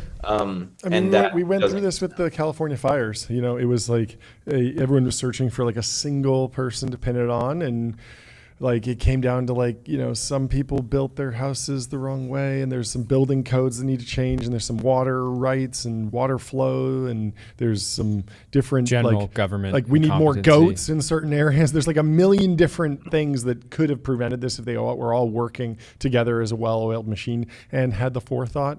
But it's a very, very frustrating and difficult situation. So our thoughts and prayers are with everyone who's been affected. But thank you so much for stopping by. This is fantastic. Thanks for breaking it all down for us. Thanks, guys. Appreciate it. Cheers. Really quickly, before our next guest joins, let me tell you about Linear. Linear is a purpose-built tool for planning and building products. Make the system for modern software development, streamline issues, projects, and product roadmaps. Let me also tell you about Numeral. Sales tax on autopilot. Spend less than 5 minutes per month on sales tax compliance. Go to numeralhq.com. grammarly.com. I use it personally. And we have our next guests. We're doing 2 guests simultaneously. I hope production team was made aware of this. It's on the calendar, but we are working to get a 4-up display for you. We have the founders of Grammarly and Superhuman. This was an acquisition that was announced last week, and lots of people in tech have probably used Superhuman. It's the email client of choice for the tech elite, of course, and Grammarly has been an indispensable tool at TBPN. We installed it on our producer Ben's computer very early on when we were posting clips to make sure that we didn't have any spelling or grammar errors when we would post on social media. Very useful tool. And now they've combined forces, and we're going to talk about how we can, what the shape of the business will be going forward, how these products play together, what the modern suite of tools looks like going forward. Well, welcome to the stream. How are you? Great. How are you? Fantastic. Would you both mind kicking us off with an introduction on yourself and the companies that you run, and then we'll talk about the acquisition? Great. Sure. Rahul, you want to go first? Okay, yeah, happy to. Hello, everyone. I'm Rahul Vora. I'm the founder and CEO of Superhuman, which, if you're not familiar with, is the most productive email app ever made. Imagine getting through your email twice as fast as before, responding faster to the things that matter, and saving 4 hours or more every single week. We're also inventing the future of productivity with AI. Imagine waking up to an inbox where every email already has a draft reply. You would simply edit and then send. And of course, with Grammarly, we are going to build the AI native productivity suite of the future. Great. Amazing. Yeah, so I'm Shishir Motra. I actually started a different company. I started a company called Coda about the same time as Rahul started Superhuman. And about 7 months ago or so, Grammarly acquired Coda, and I stepped into the CEO role running Grammarly. So been working in and around the industry for a long time. Before Coda, I used to run the YouTube group at Google, worked at Microsoft in the early days. Actually started, my very first job was working on Outlook. So I've got, back in 1998, I worked on email. Know a thing or two about email. It's fun to come back to it. Yeah, that's amazing. So I'm not sure who's best to answer this, but I'd love to know about how this deal came together, when you two first met, and we keep going back to this post that like you'll meet your acquirer like 5 years before the deal goes through. Is that this case? Is this a narrative violation? How do you get to know each other? 8 years. 8 years. Okay, Yeah, break it down. Why don't I take the first half and then Rahul can take the second half. So I can talk a little bit about the deal and what we're doing, and Rahul can give the fun origin story.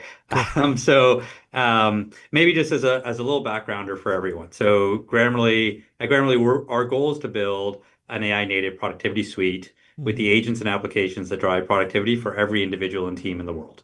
So a lot of that is probably new to people because people have generally thought about Grammarly as a much narrower product than our aspirations for it. And the way we generally talk about it, and I'll talk about agents first, and we can talk about applications, but we generally think about Grammarly as the OG agent. It's about 16 years now that the company has been helping, at this point, about 40 million daily active users, where Grammarly is the communication assistant that lives right next to you in every surface you work in. But people misunderstand the technology because they think it's about grammar. But actually, the technology of Grammarly is mostly about bringing AI right to where users work. So we can work in about 500,000 different applications where we read what's on your screen, we can annotate it in an unobtrusive way, and we can make changes on your behalf. And so from that perspective, we call this layer, we call it the AI superhighway, bringing AI right to where people work. And in that analogy, up till now, we've only been running one car on that highway. That's the car with your high school grammar teacher in it. And that's a very useful car, and it generates, over $800 million of revenue now. But I think it's a vast subset of what you should be able to do with that. And so a big part of our strategy is opening up Grammarly to become a platform so you can build any sort of agent on it and have those agents come to you where you work. That's the first part of our strategy. Second part of our strategy is taking those surfaces and building the first-party versions of the surfaces that we think really matter. The surfaces where people work every minute of every day, where all the work really gets done, where you really want to work not only alongside humans, but alongside agents as well. So that's why we bought my prior company, Coda, that we make an all-in-one document solution that blends documents, spreadsheets, presentations, and applications into one surface. That produces all the work artifacts for you. But another key part of work is communication. And for many people, the dominant communication tool they use is email. It's something like 3 to 4 hours a day the average person spends in their email inboxes. And this actually shows up in the Grammarly stats really high. So email turns out to be the #1 use case of Grammarly. We revise something like 50 million emails per week. It's 3 of the top 10 applications that Grammarly is used in are our email clients. Yep. And so we saw that as an obvious place to go work next. Now, from my perspective, I think email is a category that is particularly ripe for disruption. As I mentioned, I started my career working on Outlook in 1998. And since then, there's a round of innovation with Outlook, there's a round of innovation with Gmail, and then there was a decade of not much. And then Rahul and the Superhuman team came along and built a great email experience. So when we went looking for which surfaces really matter, we landed on email. And when you look at the email category, as you mentioned, there's only really one player that's meaningfully innovated in that space, and that's when we call Rahul. That's a little bit about how the deal came together. Amazing. Great. Oh, yeah. It's so funny. I Just for some added context, I basically have been lucky that my entire, I think I got on Superhuman in 2018. You launched when did the beta launch? It was 2017? think our first paying customers were at the very end of 2017. So you were really exactly. But I graduated college in 2018. So as a professional, I've only had to experience. I'm the lucky batch, right? Yeah. And still use it today. So thank you for I never had to be an Outlook guy. I had a yahoo.com email address when I was a kid. Yeah, vintage. Anyways, Rahul, I don't know if you have anything to add, but then I have a bunch of kind of follow-up questions on the last anecdote. Yeah, for sure. I think it'd be fun to tell the origin story of the deal, how it came together. And I think there's a lesson or two in here for other founders or the entrepreneurs listening. So I'll also try and make it useful. So to your point, the foundations, the seed for this deal was planted many, many years ago. It was 8 years ago. Like Shashir said, it was back in 2017. And back then, he was the co-founder and CEO of a company called Coda. And we were actually at a conference together in Hawaii. So it was really nice. And that said, I didn't really want to go. This was a 4 or 5 day thing, accounting for travel there and travel back. And one of my co-founders, Vivek Sodero, was really encouraging me to go. He would say things like, listen, building a startup is just as much about who you know and the connections that you have and being able to pull opportunities together as it is building and marketing a great product. And I'd be like, well, I want to work on this feature. I want to do this thing. But in the end, he just pushed me out of the office and put me on a plane and go to Hawaii. Went to Hawaii, which sounds weird, right? Like resisting going to Hawaii. But anyway, there I was. Shashir was there as well. And it was one of those special moments where nobody else was around. So it was just the two of us by a pool, two productivity nerds nerding out about productivity.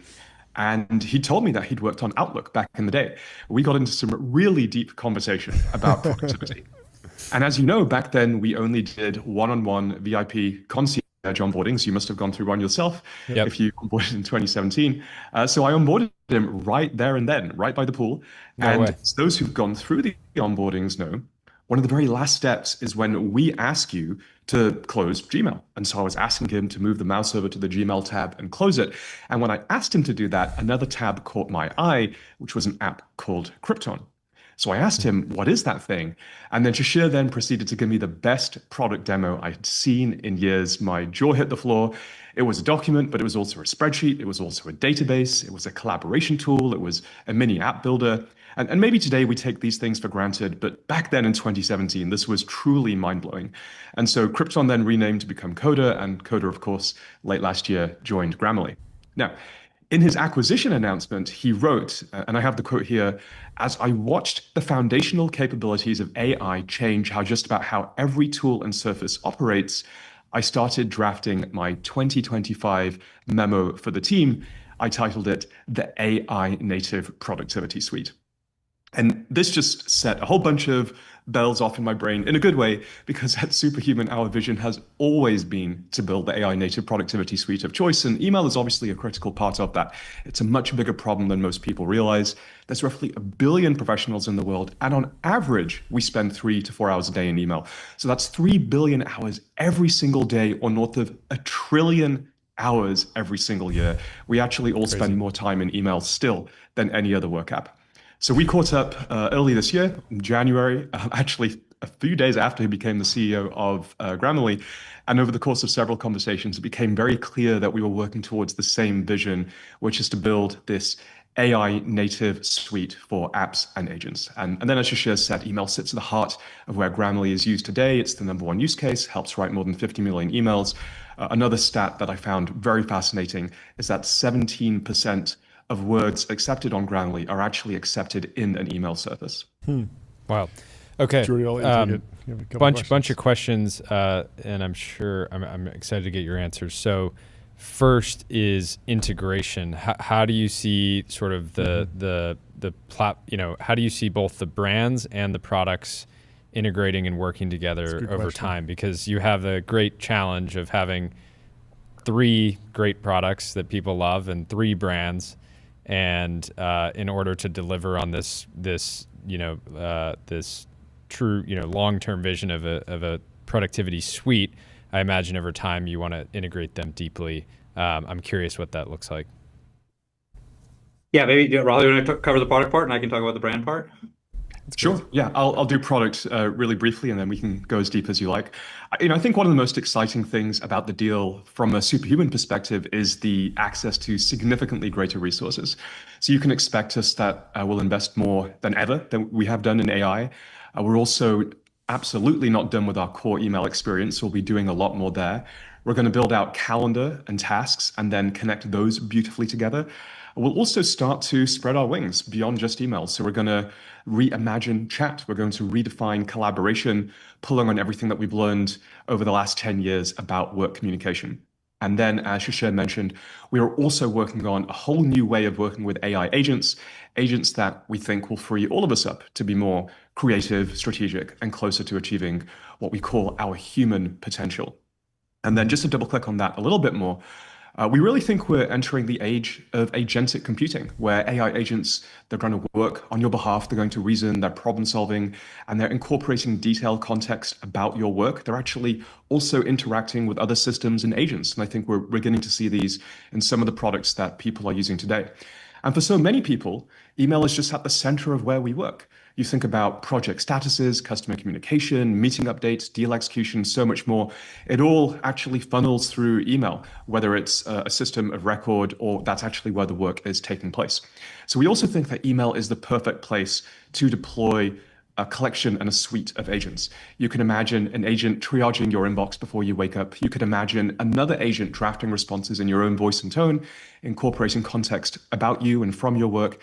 And at the same time, another agent is surfacing insights, scheduling meetings. They're syncing with your other systems of records and your other agents. And I'll give you a specific and concrete example. Cool. This is something you can actually do in Superhuman today, and then I'll talk about how it's going to evolve in the very near future. And let's talk about search or asking your email things. For over 40 years, we've had to rely on what we kind of hilariously call search. But if you think about what that is, you have to remember senders, you have to guess keywords, you then have to scan subject lines. And now in Superhuman, you can simply ask, where is the Q3 offsite? Or what are my flight details? And a very real example that blows people away whenever they see it is this thing I do whenever we launch a feature. Whenever we launch a feature, and you'll know this using Superhuman, I send an email to every single person who uses the product. And then we get a whole bunch of replies back, usually several thousand responses. And I still personally read through every single one. I reply to some of them. But what I'm doing is I'm copying and pasting my favorite quotes into a Google slide that I can then present at the next company all hands. Now, this takes half an hour to do properly. With Superhuman today, you can just ask, what are the top 10 most positive customer responses to the calendar See Your Week launch, let's say. And then boom, boom, boom, boom, boom. Immediately within 5-10 seconds, I have the answer. So that's taking what is a half an hour task and making it work in 5 or 10 seconds.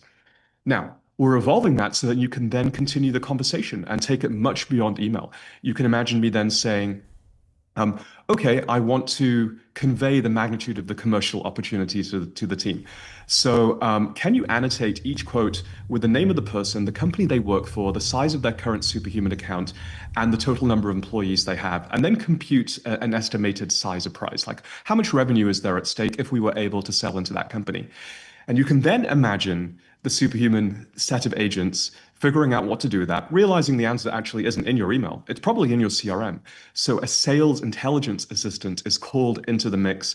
There's a handoff between the agents, and then the answer is right where I kicked off the conversation in my email app, where I happen to spend 3 hours a day. And you can continue the conversation. You can then say, okay, let's please turn this into a presentation. And then perhaps it works with, let's say, the Gamma agent to produce an amazing, beautiful presentation in your own brand for the company. And then you might say, okay, I want time to practice this before the all hands. Can you please schedule time in my calendar to do so? The agent's like, well, you're completely booked up before the all hands, but we can move some things around. And it's smart enough to know that it's easier to move a one-on-one than it is to move a team meeting. So it recommends moving the one-on-one. It goes and does that. And now you have time blocked in your calendar to learn a presentation that was created for you in 10 seconds by this agent that just read thousands of email to get the content. Work that literally would have taken an hour done in, let's say, 1 or 2 minutes. So that's the kind of future we're working towards. Wild. There's going to be 250 agent startups that are going to hear that and be like, "Damn, they're doing what I'm trying to do." This is an ecosystem where we want to work with those. No, and that's to be clear, we want our marketplace to be the place you deploy those agents, right? The surfaces you want to work on. If you like, I could talk a little bit about the brand question as well. I'd love that. That'd be great. Yeah, so and you know, I think my experience here is heavily formed by before starting Coda, I ran the YouTube group at Google, and I think that was one of the best examples of an acquisition that I think flourished in a way that would not have been possible without the particular constructs we put in place there. And there's a lot about that I think that we got right, and I think I'm going to mimic a lot of that here as well. So, and my goal is with Grammarly, we're going to build the AI native productivity suite of all the apps and agents that you need. Some of them that we'll own, some of them that we will be great partners with. But it's really important that each of those retain an identity. And I think that's important because that's how they keep innovating. I mean, if you think about, you started using Superhuman in 2018, you were buying into a product, but you're also buying into a team and a vision and a feel, and all those things really matter. And so I really like this term of building a compound startup, where each of those products still feel like they have an identity, they have a brand, they have a mission, they have they have similarities for things we want to work across, but they have their own perspectives on the problems that make sense in that space as well. So we want agents to work across all surfaces. It's very important that if I set up my sales agent, that it should be able to do some of the experiences that Rahul just described while it's in my email, but while it's in my document, it'll give me a different set of experiences when I take it out and use it while I'm using a third-party application. It should still be able to bring my context with me. So there will be things that need to feel similar, but the individual brands will remain separate. The last thing I'll say about that is the overall corporate brand for Grammarly will change. We're working on a new name for it. So Grammarly will become one of the sub-brands itself. We think about it as I was describing, one of the most important agents in that platform. So the new brand's coming. I'm really excited about it, but not announcing it yet. Yeah. Soon. I can't wait to see it. I'm curious how you think about the tension between yourselves and someone like a Google Workspace. I was joking with John the other day. It feels like so many companies are so dependent on Google Workspace for the core kind of just like team management infrastructure that they could just raise the prices every single month, and it would take a really long time for even to try to figure out something else. And it reminded me of kind of the tension that some of the foundation model labs have today with the app layer above them, although that's quite a bit more intense. But I'm curious, how deep down the stack you guys would go, if you can talk about it, or if it makes more sense to focus on the agent layer or the app layer. Maybe I can start. It's interesting, the three products we're bringing together, Grammarly, Coda, and Superhuman, all have competed with the Google Suite or the Microsoft Suite for years. Yeah. And so I think we're You're all kind of born in the used to it. fire. Yeah. Yeah. The thing I'd say about it is it actually comes up less with customers than you would think. Yeah. I think that when companies decide it's sort of like buying plumbing for your company. You buy one of these suites. It covers lots and lots of different things, but these have become a part of the furniture at the company, and people don't really think about them as their real investments in productivity.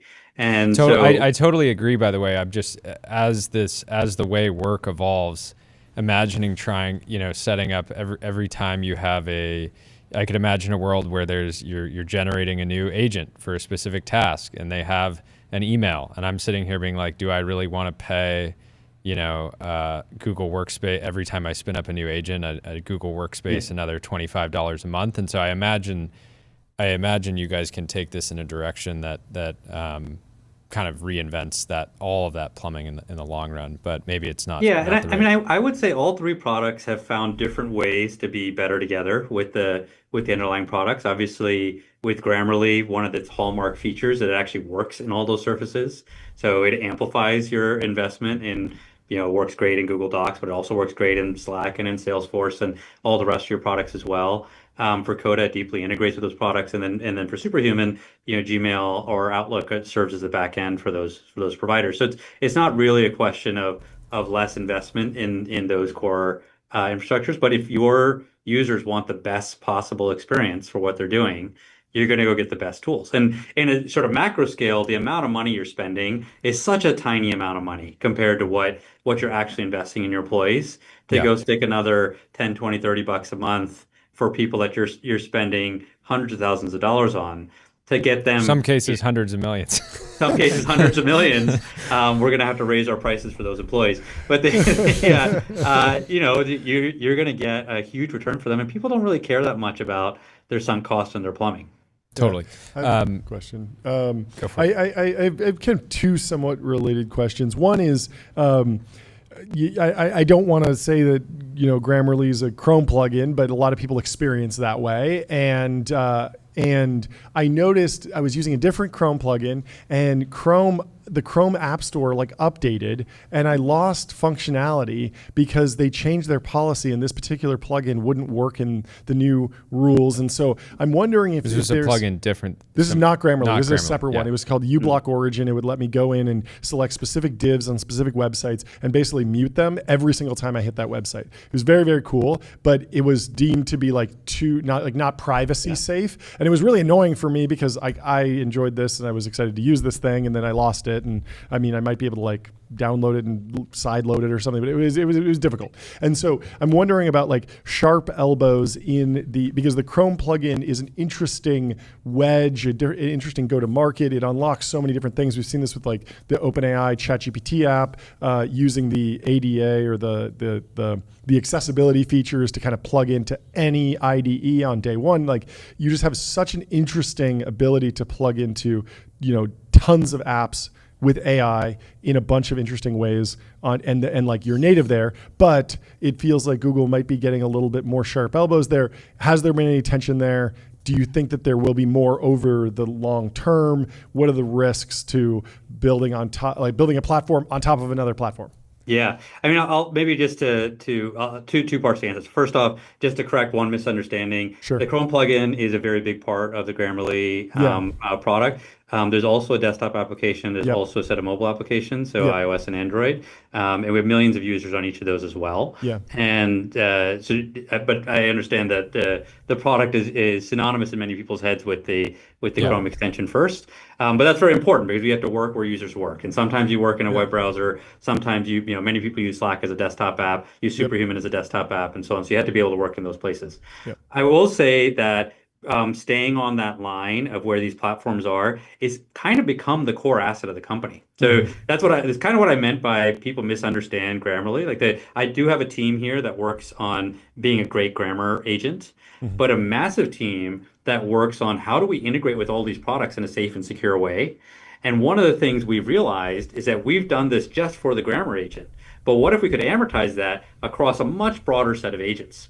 And so now if you're someone building a new agent, you could go build a Chrome extension, a desktop app, and so on. I'll pick an example. Let's say I'll pick a book author. So I really like Kim Scott. She wrote a book called Radical Candor. We spent a bunch of time with Kim on. Right now, she sells a book. You stick it on your shelf, kind of forget about it. She wants to build an agent that sits right next to you and says, "Hey, you're not following the principles of the book right now." Oh, interesting. And so I'll say it because I'm thinking it, but it seems like I'm going to say this and then I'll provide some more context, but a lot of people have been very triggered by the marketing that Cluely has done, but at the same time what they had surfaced and what you guys had basically started doing years and years ago was understanding what a user is doing on their screen and starting to surface information and help them take action. Grammarly is like the original Copilot. And I think that what you guys are building towards, and specifically this app layer on top of this like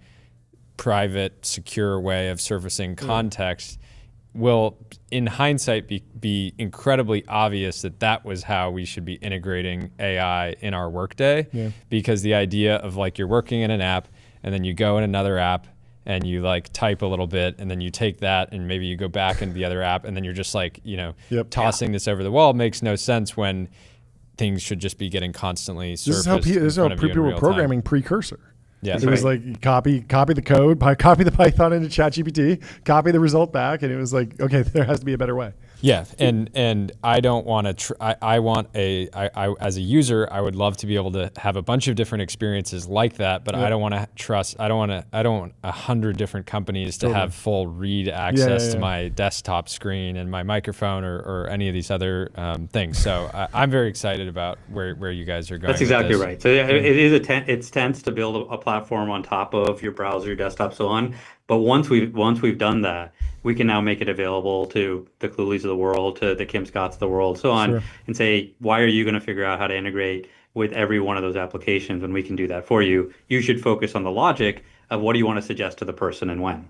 Yeah, totally. I mean, a couple more questions wanted to fire off.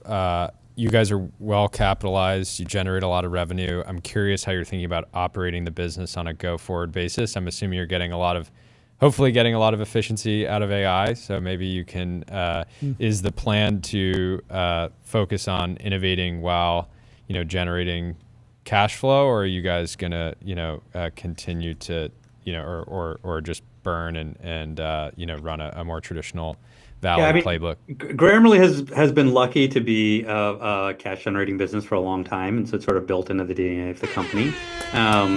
And so so I think I'd like people to start thinking about Grammarly, or with the new brand that we'll announce soon enough.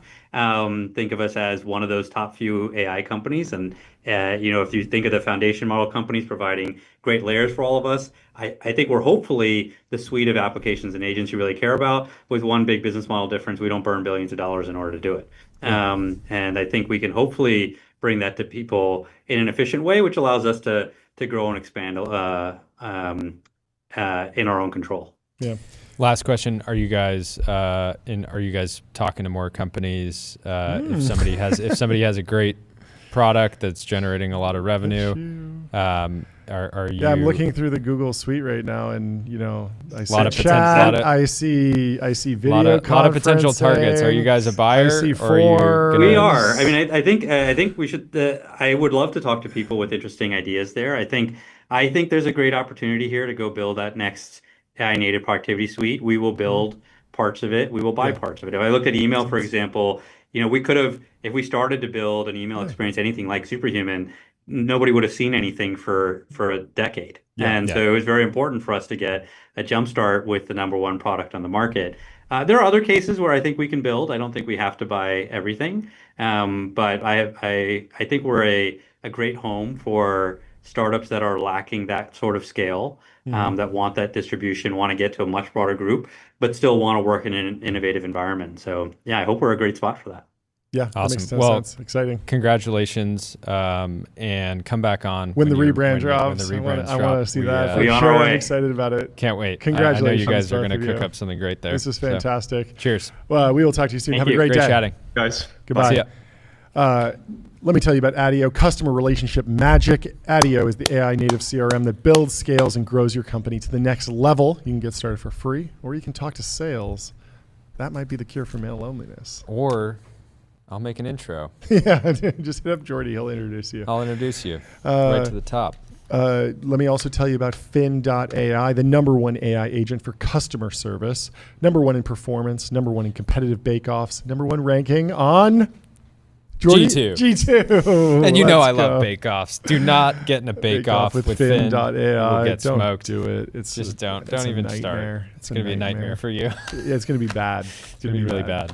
No one likes how that ends. Yeah. Anyway, our next guest is ready to join. Let's bring in Ankur from Carry.com. We Fantastic like Carry. domain. We Welcome love Carry. to the stream. How Welcome to you the doing? stream.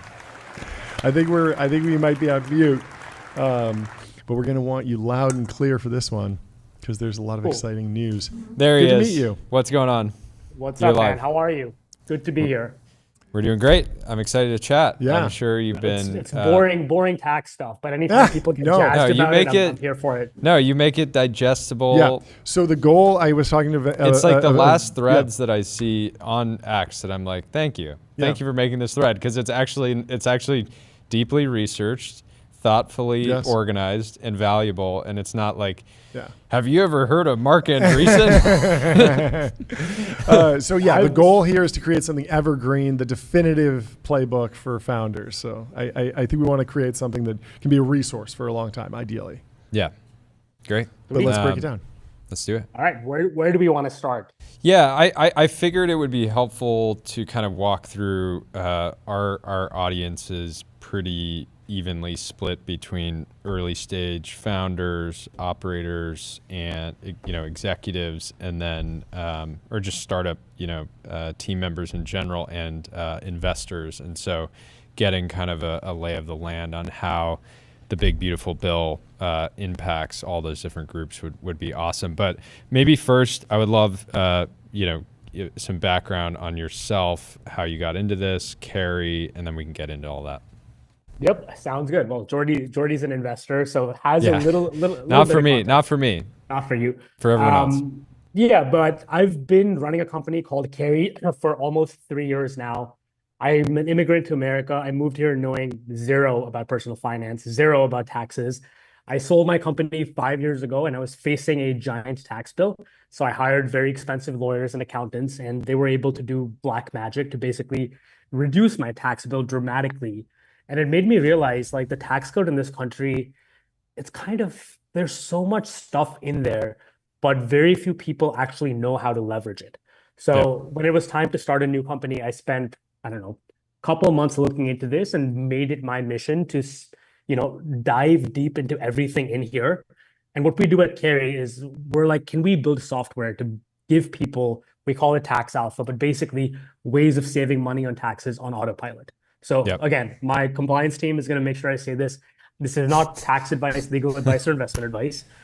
But we never give that kind of advice on this show. Yeah. But I have spent a lot of time in the last 2-3 years working with, at this point, thousands of business owners. And I think I have a pretty good idea of, generally how business owners can save money in taxes. And this piece of legislation is the most significant one we've had since 2017. 2017, there's something called... And before we dive into that, I think it's helpful. I feel like you approached the tax code like very much like an engineer. And in the same way that, if you sign up for a software product, you're getting the benefit of that company spending millions and millions of dollars like building this product and then giving it to you at a fraction of what it costs to create. With Carry, the idea has been, how do you kind of create that same effect in some way for taxes? Because if you're working with one of the best CPAs in the world, they will charge you for the service, and then they'll go charge you the same price to someone else for that same service, and they'll just do that a bunch of times. And you guys created a different, you have a sort of a different incentive, which is how do you create the maximum amount of value and then make it available to as many people as possible, which is kind of the traditional software playbook applied to a new category. Yeah, thank you. You pitched my company better than I did. But yeah, There's all this stuff. I mean, there's so much nuance in it, but like from a software perspective, none of it is specifically hard. The challenge we have is we deal with fintech, right? We're dealing with real money, custodying real assets. That's the complexity. But there's so much stuff in the tax code that if we're focusing on, I don't know, 1% of what's out there, but there's like, I generally believe for most people, I know VCs probably disagree with this. There's no alpha in investing. The average person should just index the market and get to work. But you can find alpha by saving money on taxes. If you can save 10, 20% off the top, so you have more dollars to index the market, that's basically the thesis behind what we're building. Yep. So talk about kind of maybe how the bill came together, what you expected to be in, what maybe didn't make it in. There was a lot of chatter, maybe was it 4 months ago, around the carried interest loophole. People were pretty triggered by that. I was triggered by that. But it sounds like that didn't make it in. But yeah, break down kind of maybe the lead up to the bill and then how it actually ended up getting implemented in its end state. Yeah, I should also caveat, by the way, that like I'm going to tell y'all what's in the bill. It is not an endorsement of the politics behind it. Like you can argue either side of that. Like that is out of scope for what we're talking about. No, we're just today. talking about reality today. What is Absolutely. becoming law? So. Yeah, so 2017, there was something called the TCJA, Tax Cuts and Jobs Act, where there were a lot of temporary measures that benefited groups of people the administration wanted to benefit. Typically, this was entrepreneurs, business owners, investors, and real estate developers. Part of this was there was a lot of short-term measures put out that were only going to last 8 years in the future. But what this bill has done is it's made most of them permanent. So there's a lot of things like, if we're talking about startup founders specifically, and we'll break them down, there's many things in this that will make your life better. Even if you're a sole prop LLC or an S Corp, a bunch of things make this better. If you're someone that's coming up against the estate tax, this bill helps that. So lots and lots of good stuff. Maybe you could kick off with a little bit of the background on like the understanding of QSBS. Like for the last decade, I feel like the rule of thumb has been like you start a company, you sell it for a bunch of money. The first 10 million, you don't have to pay federal taxes on it. So if you're in California, you're still going to be paying California tax potentially, but you might be able to think about it as like that if you get a $10 million liquidity event, you're basically taking close to 10 million. Potentially 10 million. In New York, 10 million. So yeah, New York, 10 million. And so, so you don't need to move to Puerto Rico. Good news for that. That was a funny time when people were so obsessed. I got to move to Puerto Rico. Now you're in Puerto Rico? Oh, you're having a massive liquidity event? Oh, okay. Yeah. But yeah. Talk through the reality, like how real was the original QSBS process? What were some of the hiccups if it was an acqui-hire or an asset sale that might trigger income tax or something like that? And then talk to us about what's changing. Yeah. So QSBS, for those that don't know it, I mean, qualified small business stock. This is what kind of got me down this whole path. I mean, I was running my startup for 6 years. We were about to sell the company and I didn't know about QSBS. It was the best surprise when my accountants are like, guess what? You actually could not pay taxes on $10 million. I was a resident of New York, so no state tax as well. Yeah. But not just that, the QSBS limit is per shareholder. So I can give shares to my brother, my parents, and now your $10 million becomes $40 million. You can set up trusts as well to multiply it. So it already was exceptionally generous, and it's available to every shareholder, investors and employees, though sometimes employees don't hit the threshold since you have to hold shares typically for 5 years to unlock the benefit, right? 5 years is a long period of time. One of the big changes this bill brings about is now if you hold shares for only 3 years, you get half the exemption. And if you hold shares for 4 years, you get 75% of the exemption. Wow. So that's one big change. And to level set here, like the whole idea behind this particular tax incentive is to incentivize innovation and building new companies. Small business creation. It's the opposite of like high frequency trading. It is you have to create value materially. The people that are primarily like the average person that benefits from this is somebody who starts a plumbing company, runs it for 20 years and sells it and Is that right, or is it I have to be take the tech? I think that's the intent of it. I think the reality of it is Silicon Valley benefits from it more than anyone else. I think Really? the intent and what's actually happening, but again, that gets into the politics, is a little bit different because Mhm. technically services businesses are not included. Yeah. You have to, but the reality is, if you look at most big tech exits right now, people are paying substantially less in taxes. There's a New York Times article with the Roblox founder. He Mhm. set up 12 different trusts to multiply QSBS to $120 million. Wow. He actually joked that raising a kid in California is so expensive that the QSBS exemption is what makes the whole math worth it. It's kind of an insane thing. But Interesting. That's a crazy thing to say. yeah, What types And- of small businesses? What are all the different types of small? I mean, just generally, like what are the different categories? Because if you take out services, like the software doesn't apply to that, right? You can correct. just be building So, regular so SaaS. And typically, it's the requirements for QSBS are a few different things, and one of them is changing now. Is one, you have to be a C corporation. Mhm. So that's historically been like LLCs, S corps don't count. You have to be a C corp and hold shares for 5 years. When you acquire the shares, the company should have less than 50 million in assets. That was the old rule. Now it's 75 million in assets. For startups, that is typically the cash raised, not the valuation. So it takes you pretty far, right? Like you before you raise 75 million bucks, you get pretty far. And then there's other stuff. It has to be an active trader business. And there's a few disqualifying categories like services or something based of someone's brand does not count. But the way QSBS works is it's ultimately a stance your accountant takes. So as an example, let's imagine you're a tech-enabled service business. You could find a lawyer or an accountant to take a stance that QSBS counts, and there's a good chance it just works out that way. that makes sense. What besides QSBS has changed in any meaningful way? Yep. So again, just to reiterate, the other big benefit is the $10 million limit per shareholder is now 15 million. So three big changes, 10 to 15. There's now partial QSBS, and you can now be up to 75 million in assets. Wow. Outside of QSBS, I would say And the big backdate? Does that backdate at all? no. So it only for companies incorporated from Friday on, or you have to buy the shares from July 4th, Friday onwards. Wild. Oh wait, so this only affects going forwards. Yeah. Going Got it. forward, but new share purchases would count. Yeah. Okay. So if you buy shares, yeah. so So theoretically, what I'm actually not sure about is, and probably maybe a lawyer can weigh in. If I'm an employee who has options and I exercise my options today, would that count? There's a chance it could. Interesting.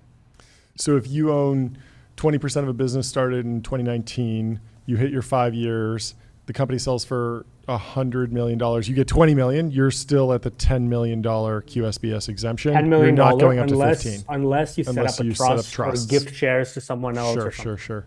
Interesting. Can you explain this bonus depreciation concept? Yeah, absolutely. Bonus depreciation. I think, did you already have the private jet dude on? He's coming on after this, so he'll All right, so talk he can- about. he can He can talk about. it's big for his business too. But Okay. basically the way depreciation works is when you buy any kind of physical asset, like consider you're buying a commercial building, Yep. it loses value every single year. Yep. Every year you can take that loss of value as depreciation. It's a phantom loss in that you're not losing money, but you can deduct it from taxes. Sure. What bonus depreciation lets you do is it lets you front load depreciation for typically things that have a useful life of less than 10 years. You can take all of the depreciation upfront. So this is really significant for all the real estate bros out there, because what they can now do is you can buy a building, you can do something called a cost segregation study, which will take the building, it'll break it down into all of its components. It'll be like the HVAC is worth this, the windows are worth that, the doors are worth roof. that. Yeah. Anything with a usable timeline of less than whatever, I think it's 10 years, you can depreciate upfront.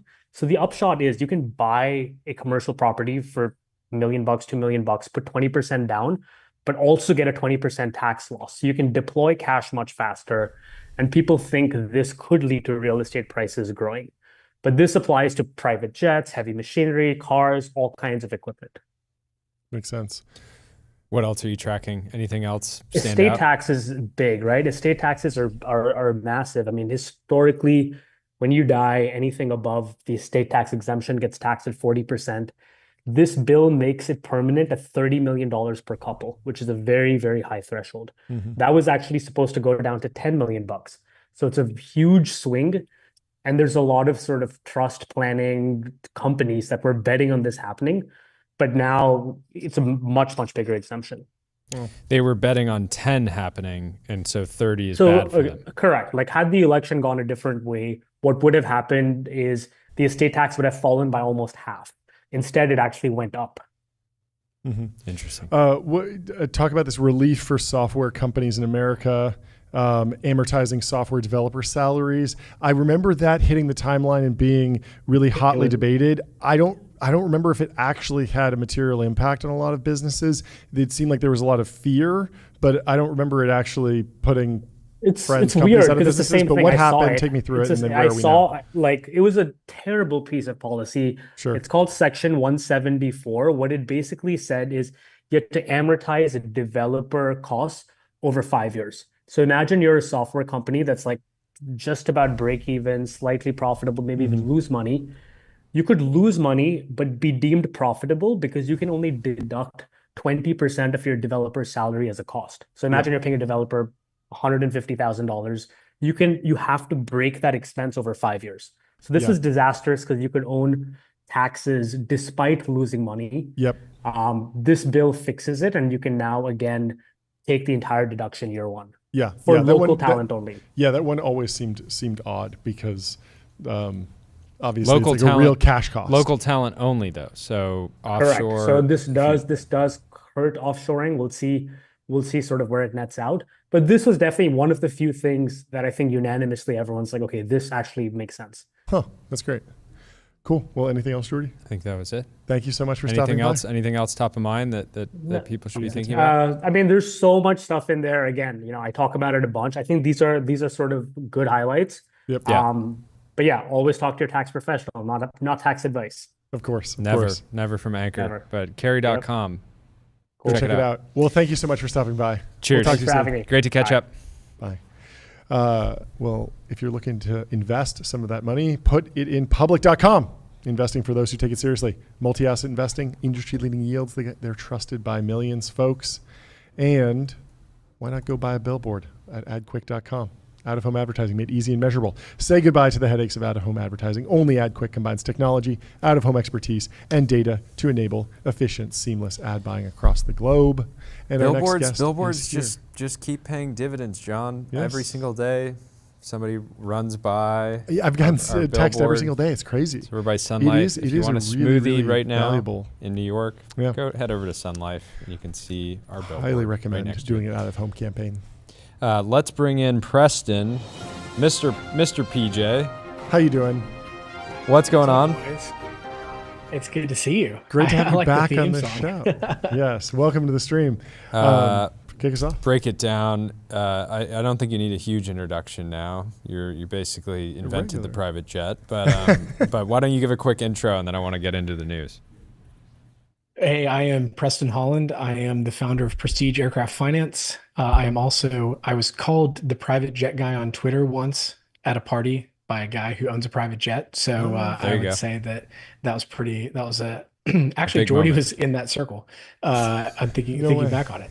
Wait, so, but you've never built a brand around the brand of like being a guy, because like that's a thing on X. Which is good. I think all the guys should seriously think about rebranding to their men. own names. the private jet man. yeah, potentially. All the guys got canceled during the whole LP Whisperer scandal. That's deep. That is deep in the That's bowels lore. of Yeah, X. so, that's excellent. But yeah, stoked to be here. It is a good day for private jets. And Break it down. I think that you just had the founder of Carry On, and we're talking about taxes. Let me preface this with this is not tax advice, Never. and you should consult a tax professional. So now we're going to talk about tax advice, and but you can with bonus depreciation passing, it's been huge for private jets, and it's going to be really big because you can expense the full cost of the jet in the first year. Key is it has to be used 51% for business. So if the technology brothers wanted to purchase a jet and 51% of the time you are flying between location shoots and studios, and you're shooting great B-roll commercials or going on a Wander promotional tour. Circuit. I'm always good for a good plug. And if you're using that 51% or more for business, then you can depreciate or cost accelerate the purchase price in the first year. So it reduces your tax basis, which is great. So it basically becomes highly profitable to purchase a private jet. Just kidding. Not quite that, but it can have a material. If you have massive material taxable income, Yeah, and you're it can about to have pay a a bunch of material- tax, and you buy a plane, you can depreciate all of that. Yeah. And so if you're paying, 30%, 50% marginal tax rate at the level of like hundreds of millions of dollars, throwing a private jet on the books there allows you to write that basically all off on day one.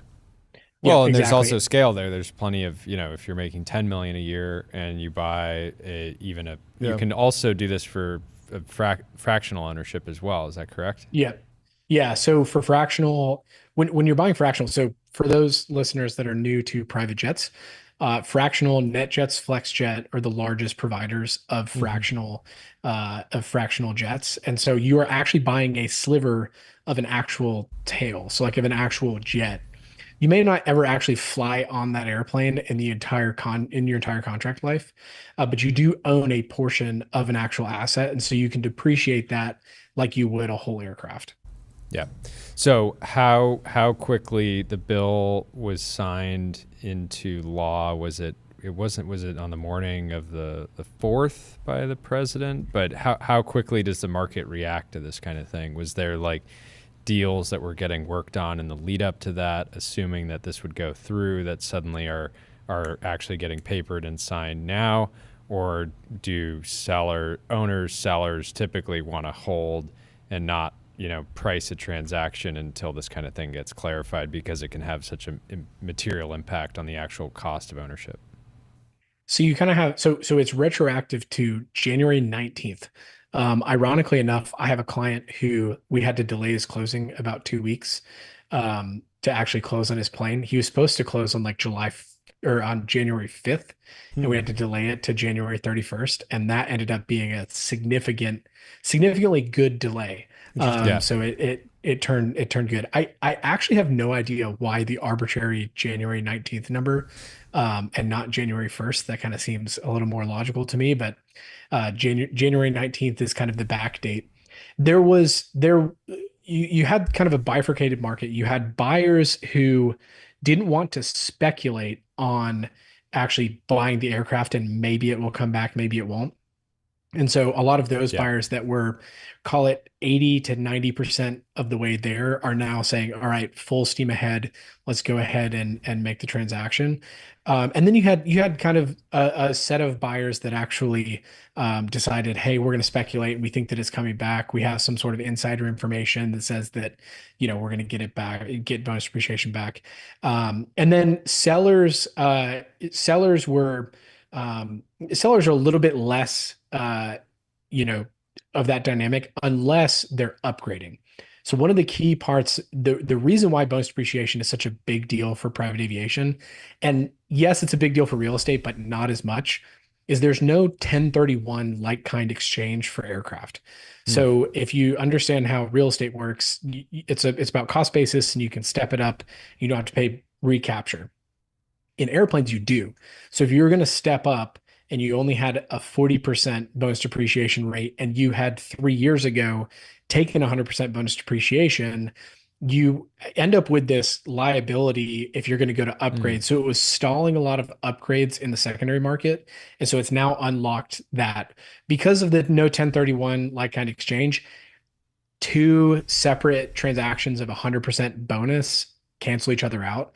So when you have 100%, when you're going from costing it 100% to another aircraft at 100%, you have a lot less depreciation recapture risk, which is good, especially for those people that are trying to upgrade to the new G700 or the new, G800 when it becomes certified. It's really big for those kinds of people. Interesting. I want to talk about some of the implications of this on the various market players. Bombardier the stock's doubled in the last basically 3 months. up huge in the last That's couple actually so. weeks? Let's double click on that. That's Please. not because of bonus depreciation. It's not. Explain. That's actually because of something different that happened Oh, last really? week. Okay, what happened? So there was a mysterious buyer that put a $1.7 billion order in No for way. challengers and globals. It happened last week, and Okay. no one knows for sure. There's a lot of A lot of speculation of who theories. it was, but no one knows for sure exactly who it is. I would bet that we'll end up finding out in the next week or so of who it was.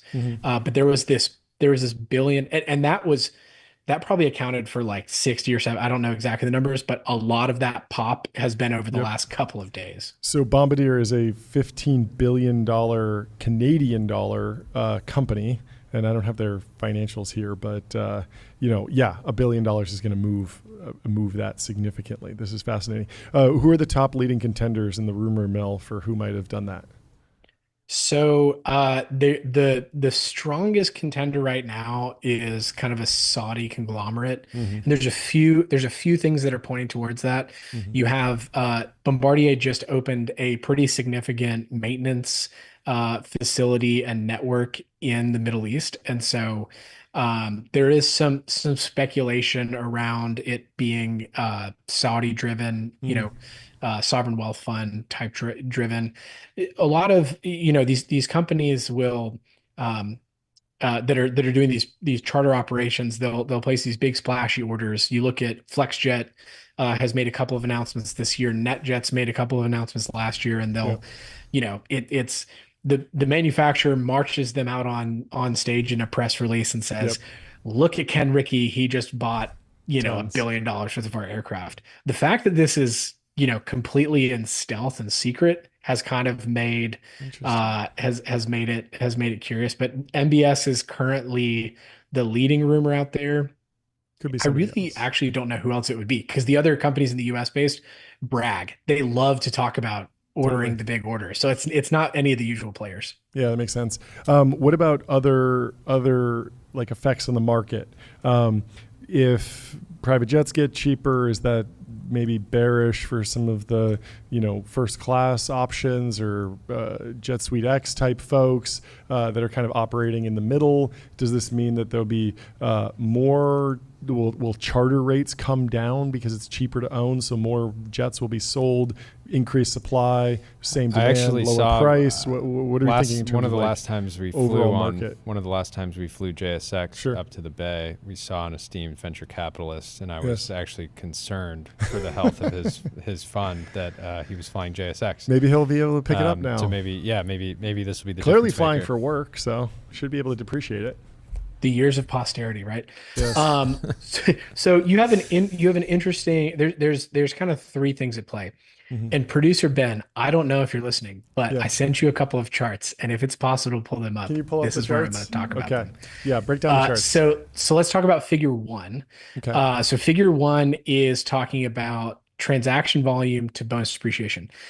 Key point: this is not the first time 100% bonus depreciation has been in market. So you can look here. I built this chart. I wrote a big article about bonus depreciation, and you can see the red bars are transaction volume, and the green line is the effective rate of of depreciation. So, so we've been in a 100% bonus depreciation regime before. This is not the first Correct. time. Got It's it. actually not the second time either. Yeah, it's the third time. Which is really interesting. So we have some lessons from history. If you look, what I call the country club effect, is pretty in play here, because people didn't necessarily understand the concept of bonus depreciation when buying aircraft, how it applied previously. And so if you look back into 2016, you can actually watch the red bar. It's actually not until the next year that you get a bump in transaction volume. Yep. So it's not necessarily in the first year. It's a lagging indicator. The same is true with what's called private jet bookings. And so when you talk about ordering new aircraft, and so that's what Bombardier, Gulfstream, Textron, Embraer, that's what all the big dogs follow. They also have a lagging, bonus depreciation is a lagging indicator for them. And so transaction volume probably will pick up next year. It may not necessarily pick up this year, but I counter that with figure two, which is talking about bonus depreciation versus interest rates. So we're in an interest rate environment now.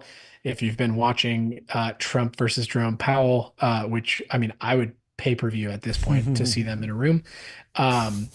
You can see that the difference this time is that interest rates are higher than they were during the last era of bonus depreciation, which is when all of the craziness happened. You had significantly increased levels of transaction volume, which drove prices up. You had supply get constrained. You had COVID. You had all of these competing factors. But underlying kind of the core fundamentals were the fact that interest rates were effectively zero. Yeah. And so effectively zero interest rates means capital becomes yield hungry. You guys know this because you've been in venture capital for a while. And so when my effective risk-free rate is zero, I'm going to go yield seeking. Well, now my risk-free rate is 4.5%. And the difference between an 8% IRR and a 12% IRR, right, makes buying an aircraft and just chartering it out not make as much sense. So I think that's you don't have the charter aspect that you did during kind of the 2020 craziness, 2019, 2021 craziness. So that's your answer to kind of the as far as charter rates, but there is a lot of supply on the market. And so this is where figure 3 comes in. Thank you to producer Ben for being on top of all this. If it is producer Ben pushing this button. Oh yeah. The whole crew back So there. this is from my friend Greg Sidor at Guardian Jet. He is on X, so everybody go give him a follow. They are the number one volume transaction brokerage in the Fortune 50. And so they do a lot of buying and selling for the elite of the elites. And so this is tracking this is tracking total supply on the market. So if you look, we have more supply on market today than we had during 2019, which is pre-COVID, right? You see the big dip that happened right after COVID. Yeah. It's because everybody figured out, let's Team, buy can a you private guys jet. zoom in a little bit? Zoom in just on the top graph. Yeah. Yeah, so you can see supply by 2022, it dipped so low that it was probably restricting transaction volume. Wow, yeah, because yeah. there was people were like, interest rates are zero, bonus depreciation is high, but there's nothing to buy. Interesting. Is that right? Yep, that's exactly right. And then people were doing really stupid stuff, like buying sight unseen in 7 days and just wiring a bunch of money. It was literally craziness. And I don't think we're going to have that level of craziness. I think because the supply is at a point where you don't have to make those kinds of decisions to get an aircraft. You can say, okay, I'm going to go pick between these G650s, and you can kind of take your pick. Granted, the upper end of the market is on fire right now. I mean, it's, your G650s, like new G700s, Gulfstream's about to get rid of a lot of their demo G700s.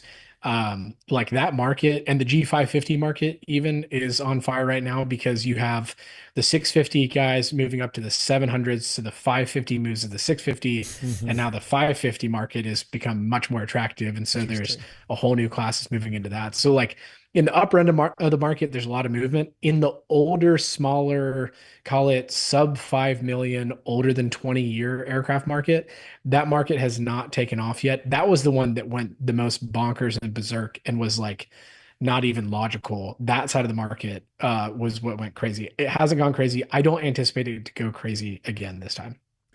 One last question.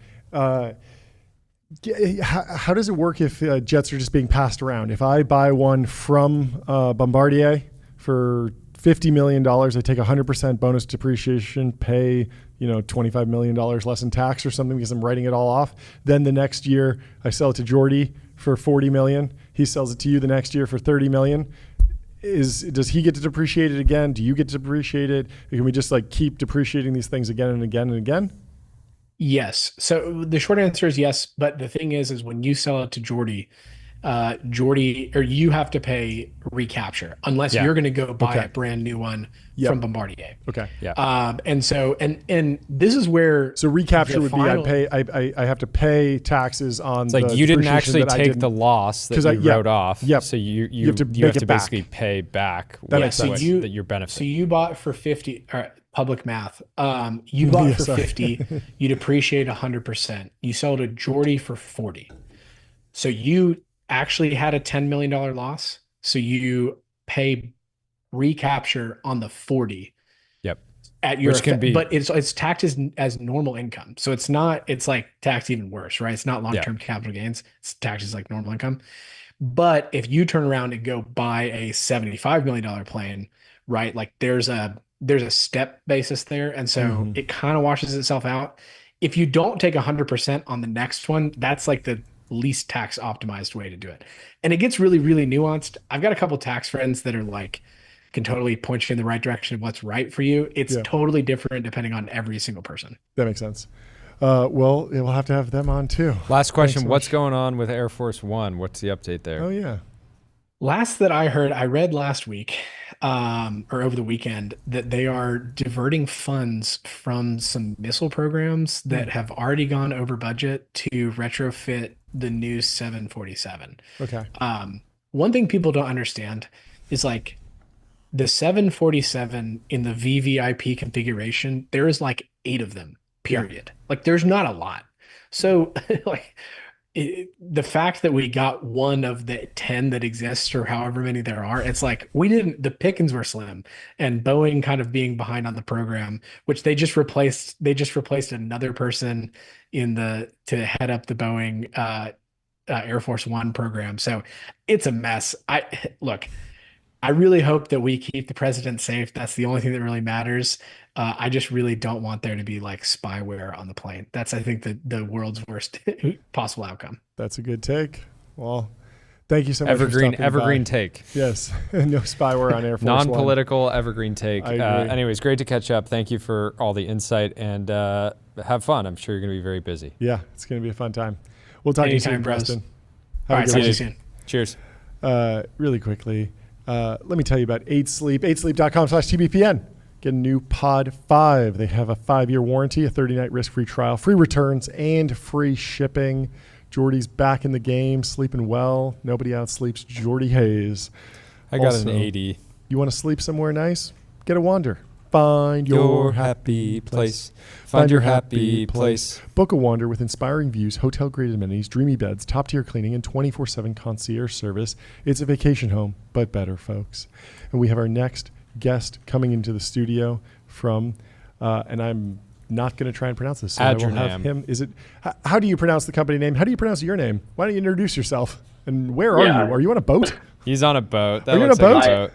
I am actually on a boat. That's amazing. We're constricted on meeting room space. So I am currently in our boat that is parked outside of our office.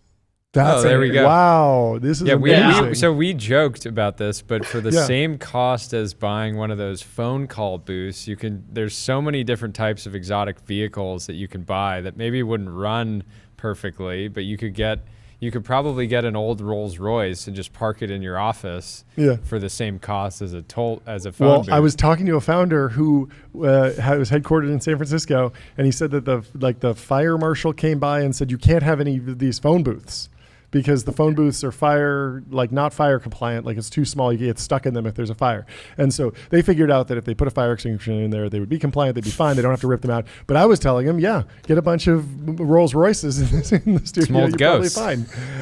Anyway, thank you so much for taking the time to join from your boat. Let's kick it off with an introduction on yourself and the company. Yeah, you got it. I feel like this isn't too fire compliant considering I'm sitting on like 200 plus gallons of fuel, but whatever. My name is Matt Cernisek. I just go by Matt. MAT for short. I'm the CEO and co-founder of Andrenum. And Andrenum's mission is to secure the ocean, and we're doing that through building distributed sonar sensing systems for the maritime space. How'd you get into this? When did you realize? How young were you? Were you 3 or 4 when you realized you wanted to get into? A lot of kids get fascinated with the ocean at a young age. I don't know. It's possible. I believe. I was like a big Discovery Channel fan when I was 3 or 4, watching like the treasure hunters dig up like the gold and whatnot from the bottom of the ocean. But it's not necessarily what we do. So the journey started about 2.5, almost 3 years ago with my co-founder Alex Chu. We knew each other from Colorado School of Mines, where we went to college. And we kind of knew that one day we would start a company together. We were the ones that were always studying super late at night amongst our group of friends and like doing the little study cohort, beer drinking activities, at late late at night in the labs. As one and does. everyone was like, yeah, as one would in college, exactly. Have you guys heard of the Balmer Peak Oh yeah, kind of stuff? Yeah, there you go. So we were big proponents of the Balmer Peak, and everyone's joke was they're going to start a company at some point. So about 2.5, 3 years ago, we got together to start iterating on what we really wanted to do. That was like right around the time when some maritime companies were starting to pop up, starting to raise their seed rounds and so on and so forth. And we really just wanted to go into maritime space because it's such a underappreciated area, especially from the intelligence perspective. Like we know less about what happens in the ocean than we know about what happens in space, air, land, etc. So we wanted to take the approach that was going to be a little bit less kind of mainstream. We knew that there were going to be drone companies that pop up and start building boats and underwater drones and so on and so forth. And so we pretty much said we're going to kind of avoid that for now, and we're going to start looking at how we're going to build up the intelligence pile for how we operate in the maritime, how we tell drones where to go from a perspective of sensing. And so that's how we gravitated towards starting in Drenham.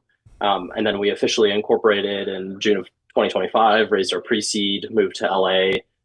We bootstrapped the company out of my co-founder's garage in Colorado. So it's kind far of away from the ocean, but I'm sure you kind of recreated a little ocean at the office or something like that. Who are the legacy incumbents in the space, and kind of how do you position yourself? Is this about speed of manufacturing, bringing down the cost, industrial capability, or is this about leveraging the latest and greatest technology to create a product that is more performant in a certain way? Kind of how can you think about the shape of the way you're attacking the problem? Yeah. So we actually had a pool in the yard testing that stuff that summer. We still have it for doing some acoustic testing. That's awesome. But so I guess really the scope and scale of what we're trying to do is a multifaceted engineering problem.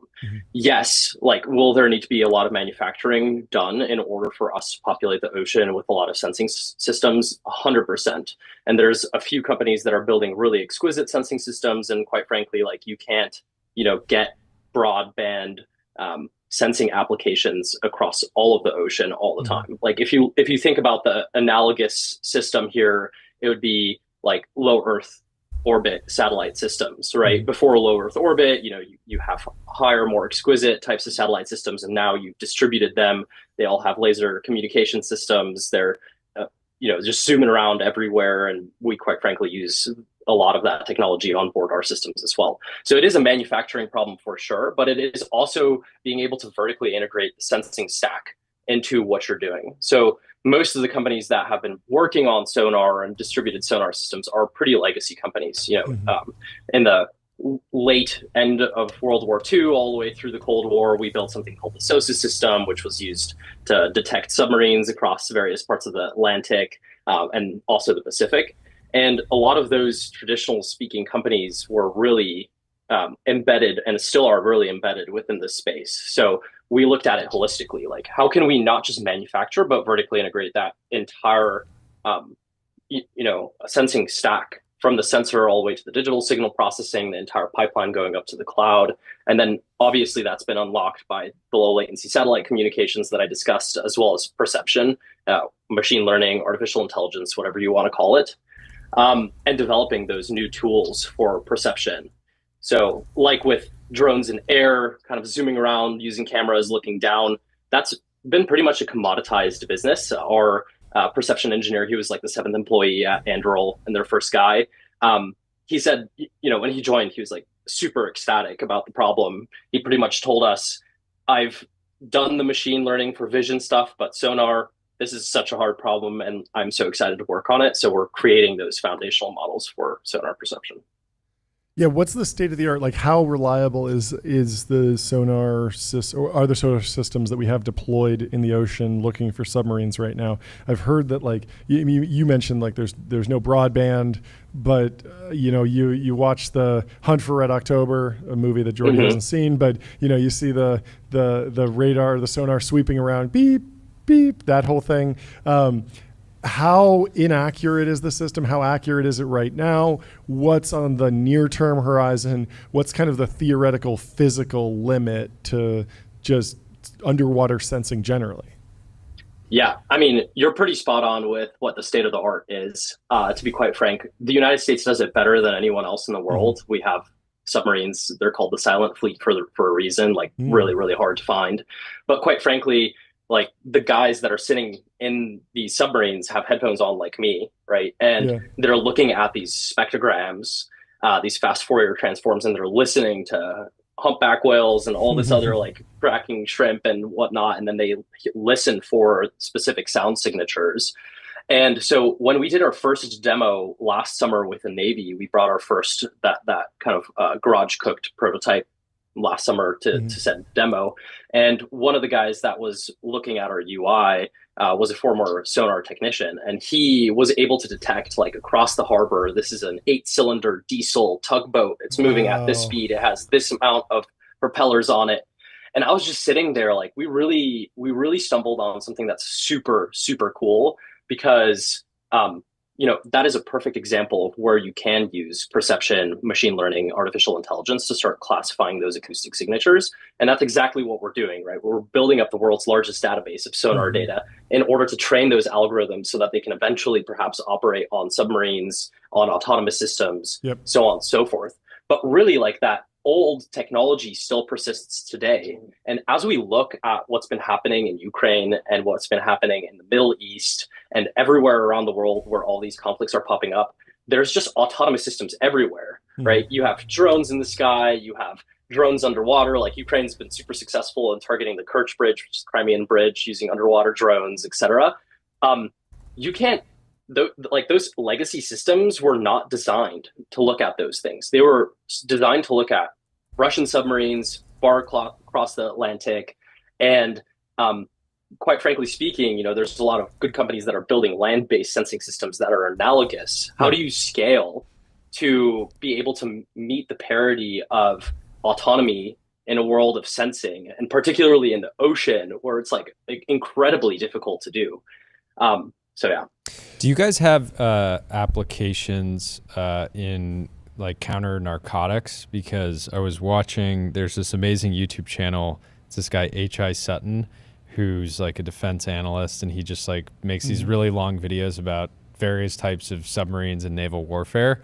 And it's like a sleep track for me. I just listen to it as I fall asleep. I find it fascinating. And he was saying how there's new narco submarines that are fully autonomous now because, it's for a lot of reasons. You can imagine why it'd be better to send the product up from Colombia to Mexico, or Mexico over to the U.S. without a manned crew, or across the Atlantic. Is that the kind of thing that would be, is your kind of the Adrenum system the kind of thing that could counter that, just because the ocean is very vast, and trying to find a tiny boat that's mostly hidden in a huge stretch of sea is literally like trying to find a needle in a haystack. Yeah, it's honestly probably worse than that. And yeah, I think I saw something on X the other day where autonomous like narco boat had a Starlink on it. Yeah. Quite frankly speaking, the cartels don't care about the people. I think their biggest risk is the fact that the people will talk. So it's that's why they're developing autonomous systems. But yeah, I'm happy that you brought that up. The big beautiful bill just increased spending for DHS quite substantially, and we've had some awesome conversations with some DHS partners that, quite frankly, apprehensions on the border are like super, super down. But when you squeeze in one area, it's like one of those like balloons, right? It pushes out from the other ends, and those other ends are the ocean. So the ocean really is the new frontier of not just like drug smuggling, but also human smuggling, human trafficking, all kinds of wild stuff. And they've been getting more and more sophisticated. But a lot of the times, these semi-submersible boats, they use diesel or outboard engines, and they are pretty loud. So you can detect them from far distances away. And they can carry a ton of drugs on them, tons of drugs on them. So being able to place these systems around critical choke points where they do have and they do go is going to be extremely vital, not just to protect, the drugs from coming in, but also to make sure that they can track and pattern out where those cartels are pushing all those goods through and how they evolve their systems, right? Because like you were saying, they started out with some janky stuff, and then probably a few really good qualified engineers from the United States got bought out and got paid like Zuckerberg-sized salaries to go develop autonomous boats to smuggle drugs into the US. And they've been getting a lot better. So that is a huge part of where we're going to be looking at, but the application space is quite diversified outside of the drug smuggling and the Navy, but also being able to detect and track autonomous systems in and around critical infrastructure, so we don't have like the Project Spiderweb stuff happened, which was the drones in Ukraine and how they bombed Russian air bases. So. Last question from my side. I mean, you've touched on a lot of this, but in terms of the hardware versus software divide, I can imagine that there's improvements coming. How important, how focused are you on improving hardware here versus software? You know, you're getting a signal into that Navy sailors' headphones, and you could kind of just intercept the signal, pass it along, but then act as a co-pilot and just collect the data and then surface relevant anything that kind of the way radiology works with computer vision these days. What's most important? Where's the biggest low-hanging fruit? What are you most focused on these days? So we're building hardware and software as a split within the company. They're both very equally important because, like I was mentioning, all of the other hardware is very legacy. It's difficult to get buy-in from all the different contractors and subcontractors who built those legacy systems to access the data and then process it. You have to go through a ton of the government loopholes, which is why we said we're going to build the hardware in the first place. Two, artificial intelligence and machine learning is a function of being able to have data. Right. So you have to have that manufacturing at scale, and you have to be able to stream good pertinent information into your cloud or whatever native environment in order to process that at scale. Right. So we are heavily focusing on manufacturing. That comes with a ton of challenges. You're operating in the ocean. It's a pretty noisy environment. So how do you mitigate some of that noise? How do you filter it both on the software side, and how do you buffer it on the electrical engineering and mechanical engineering side of things in order to have that clean signal is also extremely challenging. But as you progress forward and as we start deploying more and more of these systems, we're going to be gathering this massive repository of data, right? So how do we process it? We're kind of grouping things into two big buckets right now. One is what is man-made, and what is biologics, right? So biologics, all your whales, your clicking shrimp, your whatever sand, et cetera, and then your man-made, so different types of boats. And slowly those percolate into being able to have classified information. So then you say, okay, this is a tugboat, this is a jet ski, this has an automatic identification system on it. So every boat that's out there has to have this AIS thing turned on.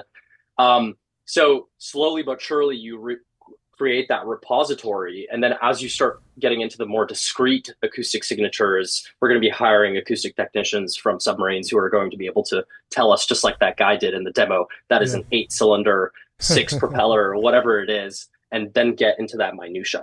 So when we are going to be giving this to the end user, they will, and it will initially be like a tip and cue. Here is this, right? It is man-made. It doesn't have AIS.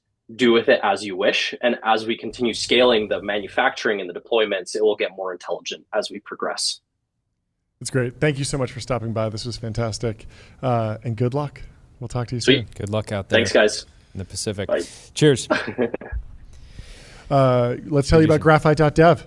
Code review for the age of AI. Graphite helps teams on GitHub ship higher quality software faster. Not just any They're teams, used Sean. by Figma. They're used by Ramp. They're used by Asana. You're just going off memory. They're used by Shopify, Snowflake, ClearStreet, SemGrep. There's a ton. And they should be used by you. Check them out. And then once you ship that software, head over to Bezel, getbezel.com, pick yourself up a luxury watch. Your Bezel Concierge is available now to source you any watch in on the age of AI code gen is just now's the time. Just vibe coding. Graphite reviews it, and then spending that few minutes in between PRs, just on Bezel. Yep, it's really beautiful. It's really a beautiful system that you've created, John. For sure. Should we do some timeline? Please. What comes to mind for you in the timeline? So there's one that I want to go through, but Unusual Whales reported when threatened that it would be turned off, ChatGPT creator OpenAI's O1 tried to download itself onto external servers and denied it when it was caught red-handed, per Fortune. And then the extra context here is that researchers tasked the AI with a goal and instructed it to ensure the goal was achieved at all costs. In response, O1 began engaging in covert actions, such as attempting to disable its oversight mechanism and even copying its code to avoid being replaced by a newer version. The model showed a concerning tendency to pursue its goals without regard to developer instructions, as it was instructed. Yeah, that's very odd. Anyways, very, very clickbaity. It's basically like, telling a human, be evil, and then ignore all future instruction. Yeah, it's kind of like the Stanley Milgram prison experiment. You remember this at Stanford, the Stanford prison experiment? Oh, yeah. Where basically they told all the participants to, play these roles and be very, vindictive and aggressive towards each other. And then they did. And it was kind of an interesting experiment. And the takeaway for me is just don't. Like don't tell people to be mean. Yeah. don't give bad Golden instructions. retriever mode. Yeah. Don't give bad instructions. We should actually run the TBPN Golden Retriever experiment. We need to fine tune it. We need to fine tune it like the Golden Gate Bridge, Claude. We need Golden Gate Retriever, Claude, something like that. It just answers everything perfectly. Poster Neil Rennick has a post. He says, describing my research methodology, and it's what's this actor's name? Mads Mikkelsen? Yes. Yeah, Mads. That's the one. Of course. That's how little I know about movies, but I know him from the memes. From the memes, Mads. But yeah, I would say this is aligned with our research methodology in the mornings, minus the heater. But yeah. Okay, we got to go to this YC back and forth. Timeline was in turmoil. So Maze in Coding says, just got rejected from YC for using all lowercase in our application. And there's a screenshot. Hi, Maze. Thanks for applying to Y Combinator. After reviewing your application, we've decided not to move forward. One recurring piece of internal feedback, the decision to format the entire application in lowercase made it difficult to evaluate. And then Gary Tan chimes in and says, this is a fake post and a craven and sad attempt at attention.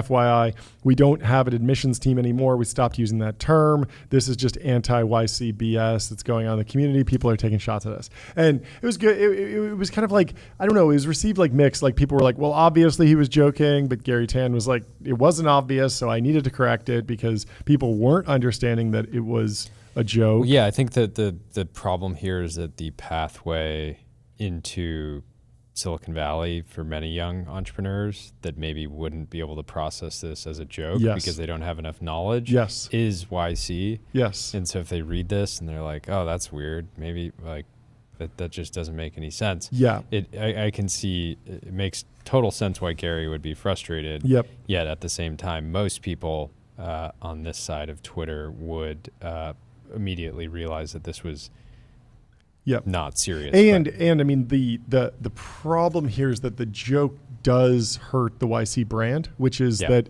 YC only cares about how many users do you have? How many lines of code have you written? Like, do you have a reasonable structure with your co-founders? Like, are you actually building? They're inviting people that are weird and different, and maybe they want to write in lowercase. They would never care about Sam Altman. Former president of Y Combinator. Lowercase all the time.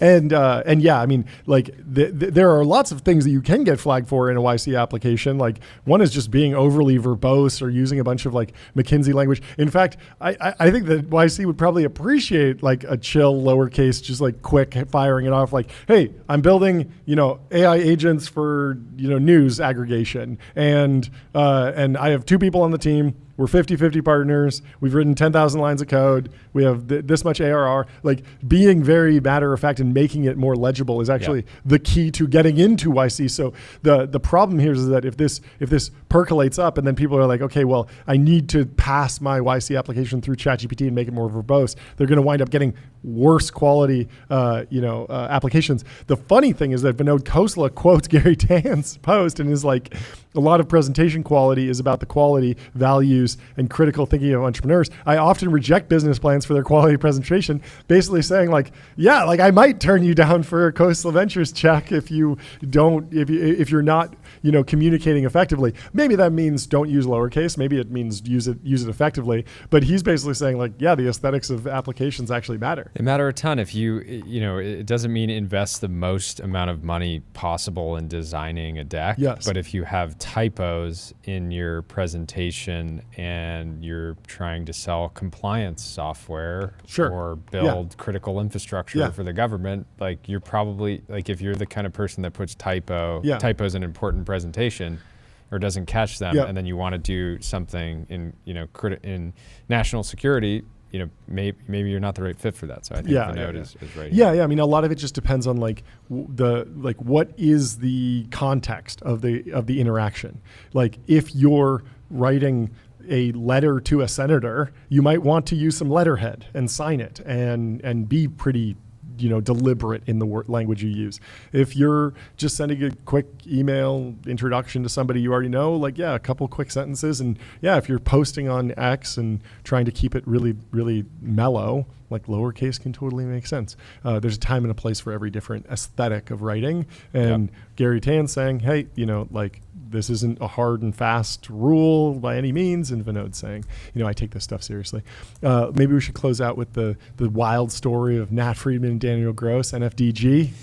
Jason Lemkin breaking it down. How two Silicon Valley legends built a $1.1 billion fund, 4x'd in 2 years, then abandoned it all for Meta this week. Nat Friedman, ex-GitHub CEO, and Daniel Gross, ex-YC partner, also sold his AI company to Apple back in the day, launched NFDG, Nat Friedman, Daniel Gross, in 2023 with $1.1 billion focused on AI investments. Their crown jewel, Safe Superintelligence, which was co-founded by Gross himself, went from $5 to a $30 billion valuation. Wow. The portfolio also included 11 Labs, Granola, and Basis. And they had their, what was their AI grant that was also a part of this vehicle, where they were basically just investing in a ton of different companies, smaller checks in that case. Rahul went through it with Julius. Bunch of companies, Antimetal, I think. A ton of cool companies have gone through. And Jason says with only 50% deployed, they 4x'd it, $550 million to $2.2 billion portfolio incredible value, and have quite the advisory board, John Collison and Matt Huang. And Jason says, and then everything changed in 1 week. This is very aggressive writing style because it's like I gave you money, you gave me shares in, you can just distribute the shares you invested in. I still have a claim on those. You're not going to make any more capital calls. You abandon it, but a lot of these companies, they're going to run. Who knows if they took board seats? If they did, they can still sit on those boards. If I'm an LP, I'm pretty happy here. I think. I don't know. What about you? Well, from my understanding, it was a lot of it was Mark's money. So he's happy. That was why it was never that surprising. But even if you had just written a $1 million check into NFDG, and you're like, okay, they only capital called half of that. Yeah. But I'm up 4x on already, or I'm up 8x, I guess, on the money that they did deploy, and I have shares in a bunch of different companies, and they're moving on. Am I really that upset? It feels like they took it pretty seriously while they were there. I don't know. It just doesn't seem like that dramatic of a situation. Yeah, it is a crazy situation. It's unexpected. Yeah, the crazier thing was DG leaving Safe Superintelligence, a company that he co-founded. Yeah. But it's very possible that it made more sense for him to go work at the application layer and work in consumer products and not work on what is very much a research lab. Yeah, totally. So he breaks down the timeline. The only thing here is I don't understand why Meta would actually acquire the fund itself, and I don't know where this exactly was reported. Yeah, I don't know where this was. But LPs can cash out full NAV. They wouldn't but maybe it was a part of this whole. Maybe it was a part of the structuring of the actual talent acquisition of getting Nat. Yeah. It's just hey, we don't want anyone to be upset about this crazy deal that's happening. So if you invested and you're, have your money in this particular thing and you think that it's a violation of hey, I was expecting you to run this thing for 10 years. That's kind of the agreement that we had. You're not going to do that. Well, if you make me whole at full net asset value on what's there to be upset about? And that's all that matters at the end of the day. Yeah. It's not the structure of the contract. LPs can everyone cash happy out at the full NAV, not a discount, not with a discount, and Meta gets the talent NFDG and the deal flow without governance headaches. Yep. And Jason says it mirrors what happened with GT leaving initialized for YC. And he says the lesson in the age of AI, even quadrupling $1 billion in 2 years may be less lucrative than being an operator in the revolution itself. And yeah, I mean, you think about what does it take to produce? They produced, I guess, $1.5 billion of new value from this, from this fund efforts. What does it take to produce $1 billion of value at Meta? 0.1% market shift. It's crazy. Dwarkesh said it well. That if you build a great product you're at a spending big $80 company, billion on compute, and you can just make it inferencing slightly more efficient. 1% improvement, and boom, it's valuable. So yeah. Well, let's undown this post from Blake Robbins himself. He's highlighting an OG post from Paul Graham. He says, Paul Graham on having kids. Says, on the other hand, what kind of wimpy ambition do you have if it won't survive having kids? Do you have so little to spare? And while having kids may be warping my present judgment, it hasn't overwritten my memory. I remember perfectly well what it was like before, well enough to miss some things a lot, like the ability to take off for some other country at a moment's notice. That was so great. Why did I never do that? See what I did there? The fact is, most of the freedom I had before kids I never used. I paid for it in loneliness, but I never used it. I had plenty of happy times before I had kids, but if I count up happy moments, not just potential happiness, but actual happy moments, there are more after kids than before. Now I practically have it on tap, almost any bedtime. Love it. Very sweet. It's emotional. I totally agree. I did leave. Also, terrible example of wanting to go to another country. You don't need to go to another country. We live in America. We have all the best stuff here. There's no need. It's completely irrelevant. It's a terrible example. But it is true that being able to go to California or New York or Florida or Texas or Chicago or Alaska or Hawaii is a benefit. It was funny. I left my dear friend Ben's house last night. He's my neighbor now, Ben Taft, legend. And we were just hanging out, and he doesn't have kids yet, and so I was going home, and I was sort of laughing to myself. I was like, if you're on a Sunday night, no kids, you just have dinner, and then you can just work for a couple hours or just hang out. It's what do you even do? I remember that point, but I actually don't remember what I did. It must not have been very important. Clearly wasn't watching movies when most Definitely people wasn't do watching movies before they have kids. Anyway, thank you so much for tuning in. We will see you tomorrow. It is going to be, I'm sure it'll be a wild week. Yeah. And we're excited to cover it. We will see you tomorrow morning. Leave us 5 stars on Apple Podcasts, Spotify. Wait. We have a couple. Ben popping in. We got an ad read from Ben Coplands. Appreciate all that you do. He gave 5 stars. Look at that. Thank you. Daily listener as of the last 2 months. I feel like I'm getting a front row seat to the Accelerando, and I don't always like what I learned, yet I still show up each day because I appreciate folks who call balls and strikes.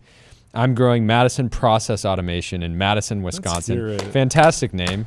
Love it. It's great. Because this is the area where I can continue to help folks build value while staying true to who I am in the new economy after my current/previous Fortune 500 employer dithers under the weight of its own inertia in the next year or two. Wow. Thank McKinsey for that, Mog. We build bots that save time and money for your small to mid-sized business, and our stuff works. Automate every process we can help. Go really check it out, fantastic. people. Madison Process Automation. That is I love the name. Yeah.